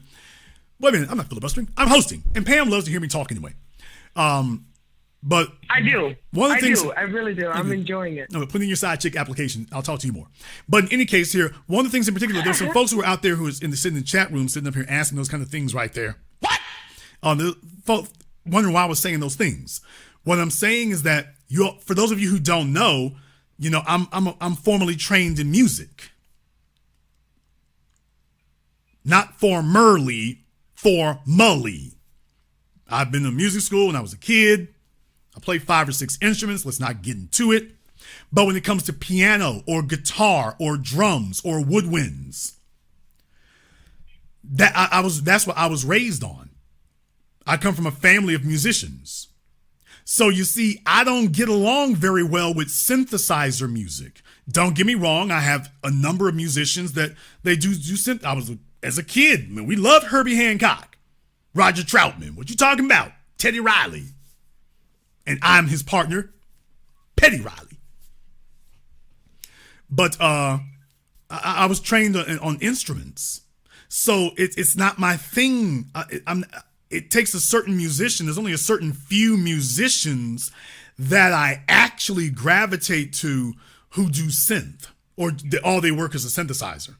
If you do, you can't be monosyllabic. Look it up. You can't just rely on just synthesizers. So when you got somebody like Korn working with Skrillex, it's like, okay, it works because it's Korn. But what I'm saying is that as a person who plays music and loves playing music and loves doing with those things, whether it's bass or fretless bass or whatever, what I'm saying is that those are things that I thrive on and develop on. You might not have had that. So in the modern era, if there's still anybody who specializes in it, if you're in my circumference and in my presence, you gonna learn. You're going to learn. And by the way, you're going to learn, you're going to love it. Because when I teach, it's not boring. When I introduce you to something new, it's not boring. I don't bore you when I introduce you to things. When I introduce something, it's going to be exciting. It's going to be, or at least it's going to be interesting. Neil deGrasse Tyson is very, very good at that. He comes from my school of teaching. Just because I'm teaching you something doesn't mean it needs to be boring. I can walk you through Lateralis. Back to Tool again. fear inoculum and tell you why it's important. In regular music, you only have 4 beats per measure. Tool typically uses a 7 count, which in music is outrageously unreal. 7 seconds to a measure? What in the world? That's not even. I thought. But then when I thought it was either 1 and 3 and 2 and 4. I'm sorry.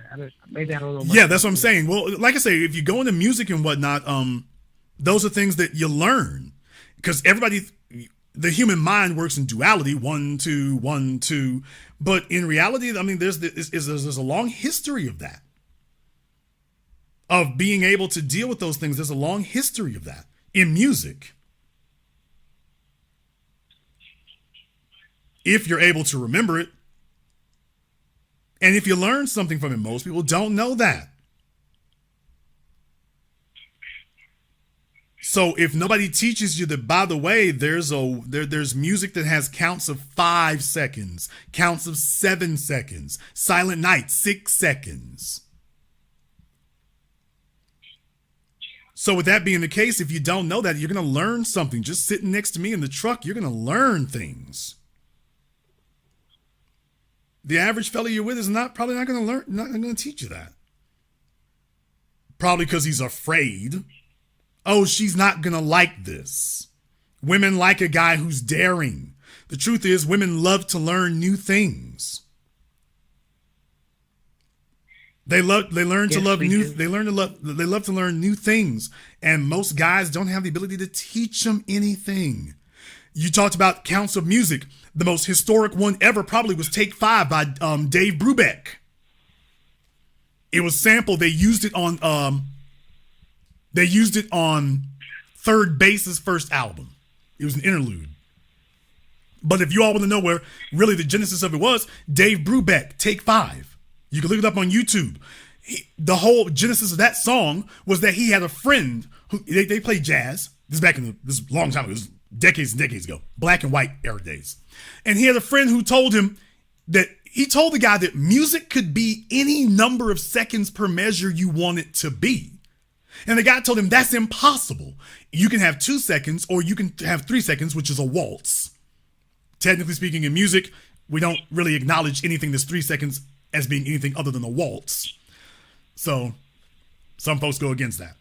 But it can be 2 seconds, it can be 3 seconds, or it can be 4 seconds. But it can't be anything other than that. And this guy was like, he said, it can be any number you want. He said, so it can be 5 seconds? He said, yeah, it can be 5 seconds. And the guy said, that's nonsense. It would be chaos. And Dave Brubeck just sat down one evening and just to prove, no, it's not. It can be any number of seconds we want. So I'm giving you all, this is your homework for tonight. You can go look up Dave Brubeck. It's spelled the way it sounds, Dave, Brubeck, Take 5. And he put that song together simply to prove that mathematically, music can be whatever number of counts we want. Now, you think about that for a few seconds. My viewer count didn't drop either. And take a look at the women. Take a look at how the women in the chat room almost are silent. Fellas, the women love to learn. They love to learn. And I'm not sitting up here talking about some metaphysical mumbo jumbo and the pyramids and touching chakras and all this old garbage here. I'm telling you about music. She never heard of Dave Brubeck before. Now she knows who it is and why it's important. So she's got context of it. And this is the bonding process. This woman's like, wow, I didn't know this before now. This guy is changing me. Now, let me go ahead and say something else. There was a jackass in the chat room here earlier. And you damn right I said it. She listens to Tool. She must want a zaddy. This fella's sitting here bumping trap music, waiting for you to sit up here and learn something from it. What I'm saying is that if that to you is zaddyism, then understand that you're the problem. A woman wants to learn. She wants to sit. The real thing is because the white guys do that because that's all they got to offer. Think about that for a few moments. That's all they got to offer, but they're not afraid of offering it. They're not afraid. You sitting up here trying to figure out what she likes. He's trying to get her to like something else. Next thing you know, she's line dancing, country music line dancing. Because he taught her something different. Give y'all a little bit of extra homework tonight from the 80s. Dan Seals, Bop. Jason, what the hell? Something from the 80s. Dan Seals, Bop. Which once was categorized as one of the most perfect pieces of music ever because of its arrangement. Because of its what? Look it up. Extra homework for you tonight. Dan Seals, Bop. Next order of business. Metallica, Turn the Page. The remake of Bob Seger's Turn the Page. Great thing there to go listen to the original Turn the Page, which will put you to sleep, and listen to Metallica's version. It's like, wow, this is interesting. Now, if you were the female who she's, Glorilla, don't be surprised if it don't work. Don't be surprised if you left her behind. If Miss Pound Town, if you got Miss Pound Town in your car, don't be surprised if this or basic literacy are beyond her. But what I'm saying is that you learn. And also one other thing, what you're showing her is that you are passionate about this. That you love this. That this is something that excites you. The reason why people listen to me is because I'm passionate about things, but how can you all be interested in it if Jason's going to sleep? Think about that for a few moments.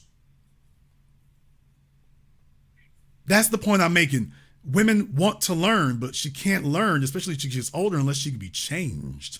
And she cannot be changed if you are not going to be adverse. When you meet areas where she's not fleshed out and whatnot, and that's why as a man, it's got to be your priority to turn her into something new. You got to reshape her. You got to reform her. She's carrying all the baggage and all the souvenirs from another man.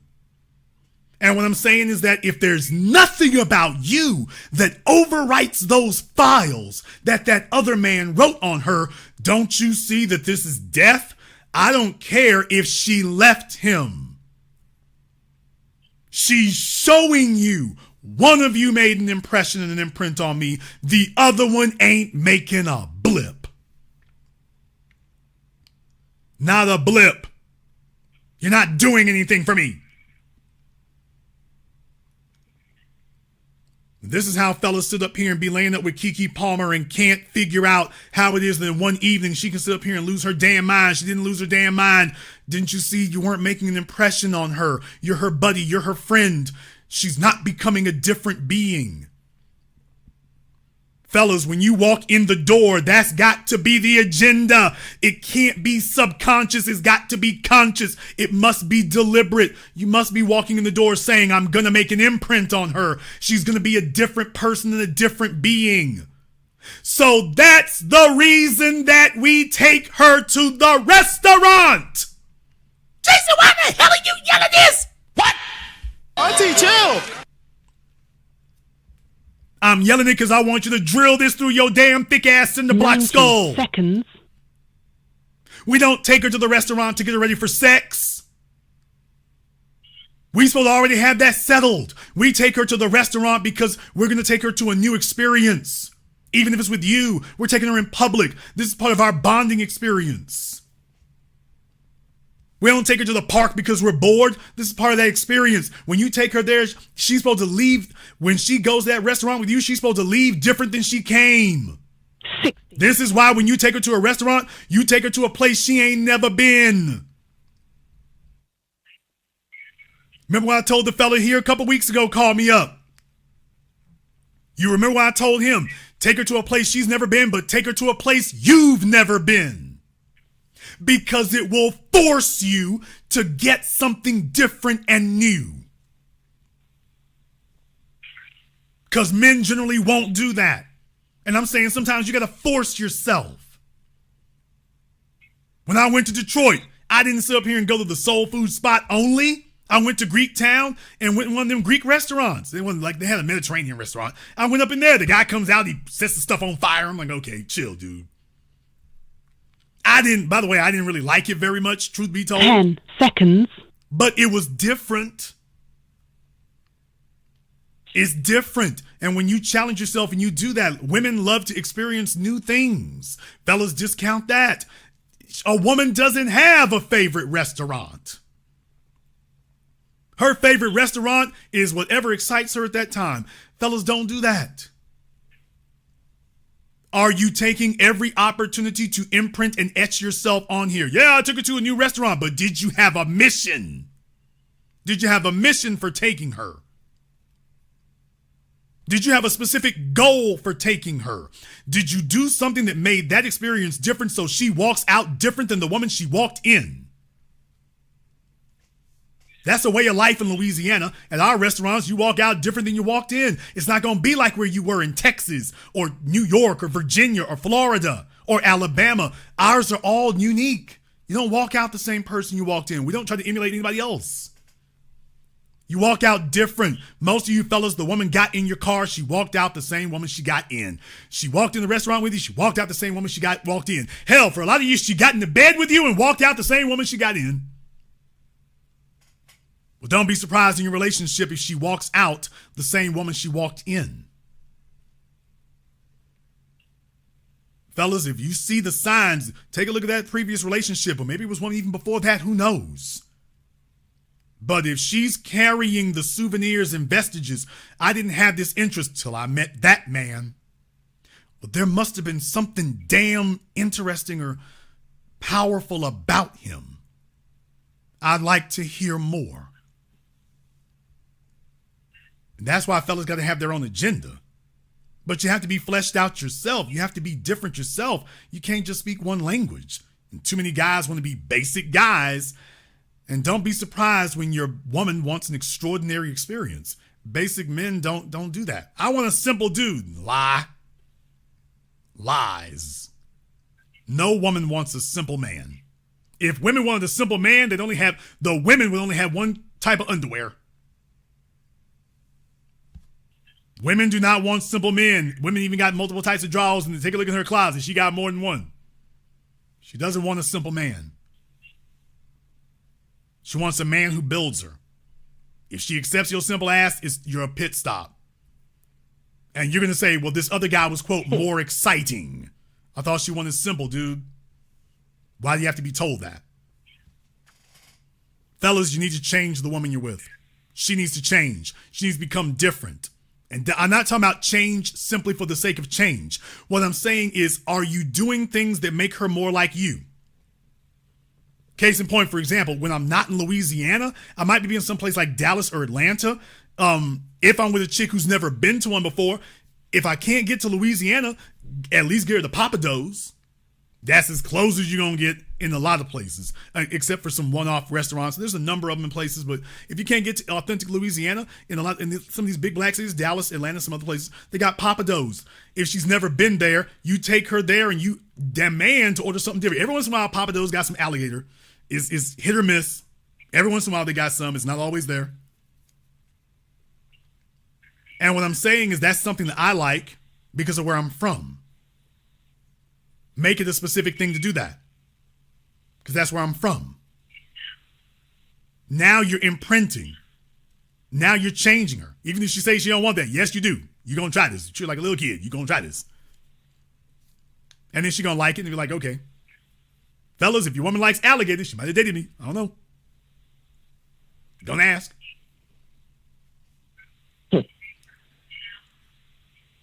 Pam, her money. Yes, I'm here. Her money is only one factor. What I'm saying is that this man turned into her escort. He was accompanying her, but he wasn't changing her.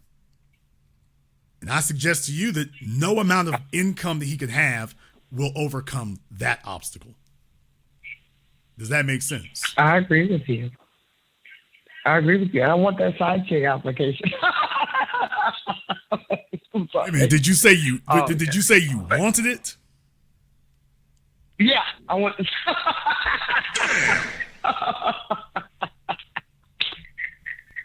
Auntie, chill. I like a man that talks.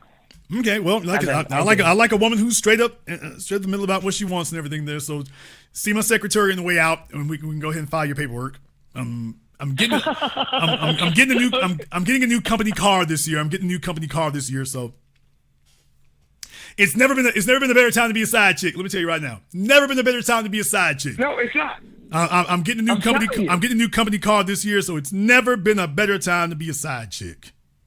Join me, and I will complete your training.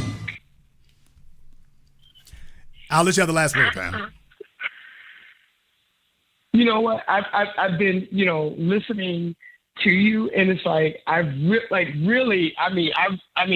came in with just that like one point of view, but me actually sitting here like listening to you, there's just like you said, there's so many other factors to a relationship. It's like what you're saying.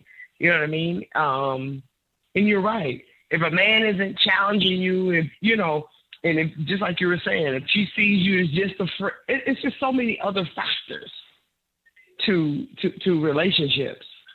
And I totally agree with most guys are boring. They focus on being a Lothario and being, quote, romantic. And in reality, they're just boring. Most guys out here, when we say beta, we really mean boring. And they don't, Pam, I think they grossly underestimate that you all don't like boredom. No, we don't. No. I like a good argument every now. It turns a woman on. That's what, I don't think a lot of guys get. Okay, well. You know what I mean? Okay, I want people to understand what that means, though. Because when I talk about that kind of friction, you say, I like a good argument. What you really mean is that you like a man who knows what he wants and who he is, even if you disagree. Because there's nothing more sickening than this guy, you said A, this guy says B. You tell him that, no, the answer is A, or he should like A. And he says, oh, well, maybe you're right. There's nothing more sickening than that. If this is really a because what that says to you is he has no convictions. He doesn't actually have a genuine position. His position is whatever yours is. So a woman wants to know if this is what a man truly believes in, he's going to stand by it. He's not going to move off of that. Mm-hmm. The fact that you don't like it, the fact that you disagree, he's not going to move off of it. Now, what makes an argument productive is if a man can logically and accurately explain why he's saying what he's saying. If he can accurately substantiate why he's saying what he's saying. That's what makes an argument productive, because at the end of it, one of you or both of you is going to come out of it knowing more and having a better understanding. But if a fella says something and disagrees with you, and then all you got to do is sit up here and stand firm, and he abandons his position, that's not very fulfilling. That's worse than having an argument. Now you've got a lackey. Right. You feel like he's just a lackey. Got a yes man. And his position will be whatever yours is. There's no way in the world you can feel like he's leading the relationship if that's who he is. So by definition, and furthermore, if he's not leading, because if he isn't at least insistent that your way of seeing things at least should alter, simply based on the fact that this is his position, then as a woman, you don't think he's got conviction. Why do y'all think these pastors at these churches are so powerful? The pastors of the church are powerful because they're dogmatic. They say what it is and they don't move. So women find that to be attractive. Then they get home to your beta ass. You're boring. And she's like, wow, I wonder if Reverend Ike is still available. And so a fella, like I say, you can call it an argument, debate, or whatever. A woman wants to see that these are your true convictions and you stand by them. If you abandon your convictions all the time, or you have positions that you're not very strong in, just understand how you do one thing is how you do all things. If every argument or debate or discussion ends with you agreeing with her, all you're saying to her is you have no convictions. And that's the deadliest thing a man can do with a woman is, he's not solid. She wants you to be solid.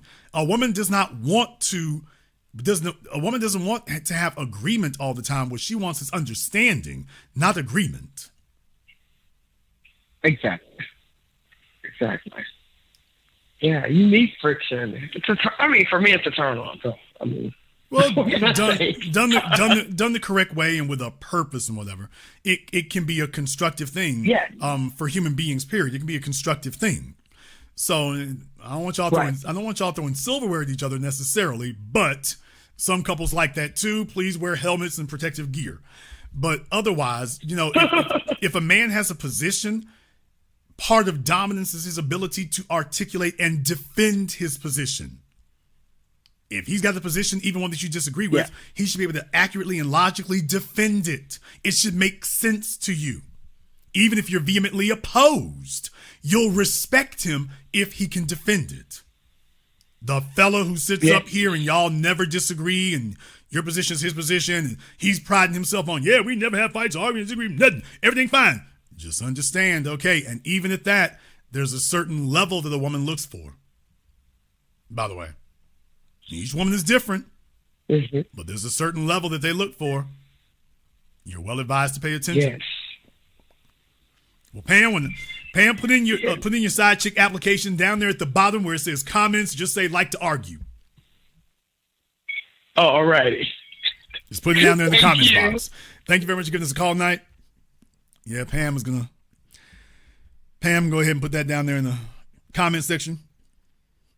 Yes, is this where you're filling that side chick application? Yes. Like to argue? Damn. Okay. Matter of fact, Jason, I'd like to argue. You need to make me your side chick. I don't know. We full right now. I'm here to argue my case. Auntie, chill. I'm going to argue you down. Okay, security. I know a lot of you didn't think it was going to go like this tonight. Actually, you probably did think about it. I hope you learned something because a lot of folks have had commentary about this, but I wanted to put it in its proper context so that you understand that the problem here is the power dynamic and recognize when you're dealing with signs of contempt. Fellas, I've reminded you about this before on one of the old Mortal Kombat games. The loading screen had an adage on it. There is no knowledge that is not power. Too many of you want to be simple-minded men. Females, you say they're emotional. Guess what? You also say that females are creative. Females are also inquisitive. Now, they are not adventurous like men. Men are adventurous. Women are inquisitive. That's why women like to go into psychology and liberal arts. Women are inquisitive from a studying standpoint. They like to sit there and stare at things. As a man, you understand that science basically means to observe. But you need to also not just be observing, you need to be learning, and it needs to be applicable. Well, Jason, what is applicable? Take a look at her interests. Take a look at the interests she doesn't have. Introduce her to new things. Stuff that you wouldn't normally find, and then stand on it. Stand on it. Now you're leading. She'll complain a little bit. She'll argue down. Now she's learning. Change is never easy. But if you're going to be the dominant male, you're going to be the dominant personality here, it's not supposed to be easy. But you're supposed to imprint yourself and etch yourself. What Keke Palmer showed was that Usher etched himself on her decades ago. Usher has more of an etching on her than the man she laid down with and got pregnant by. That's why the guy feels disrespected, not just because of the video of her turn the butt cheeks around. He's saying, hey, take a look at that girlish response. He's like, wait a minute, I ain't get it like that with her. I ain't get it like that.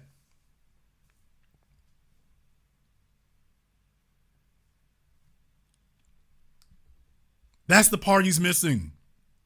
And I'm using this as a cautionary tale because this is a tripwire for every man listening to me right now tonight. A lot of you are relying on your personality. Women don't give a damn about your personality. Yeah, it's cool to be interesting, but the stuff I did tonight, it gives me a personality, but I'm not relying on that. The personality needs to be in balance with other things. If your personality didn't lead you to be financially competent, your personality is useless. If your personality didn't lead you to be socially dominant, your personality is useless. If your personality didn't lead you to growing and evolving, your personality is useless. There's only so much tender loving that a woman needs. Am I going to say it? I'm going to say it. Fellas, there's only so much tender loving that a woman needs. A woman don't need you being soft. She didn't get a man because she wants soft. A woman needs some rough and tumble from time to time. And I'm not talking sexual. A woman needs some rough and tumble from time to time. All I'm saying is take a look at these two approaches. Take a look at the two pictures on your screen. The man is walking up behind two different men, walking up behind the same woman. Do you see the difference in reception? Two different men, both walking up behind the same woman. It's the same woman. Two different men. Take a look at the difference in reaction. Two different men. One of them is, hey, baby, I love you, I need you, and Mother Queen Goddess, my aunt. The other one, y'all know Usher. Confessions. He's about to say, hey, you about to be added to my list of confessions. I just took a Valtrex. You about to get some confessions of your own.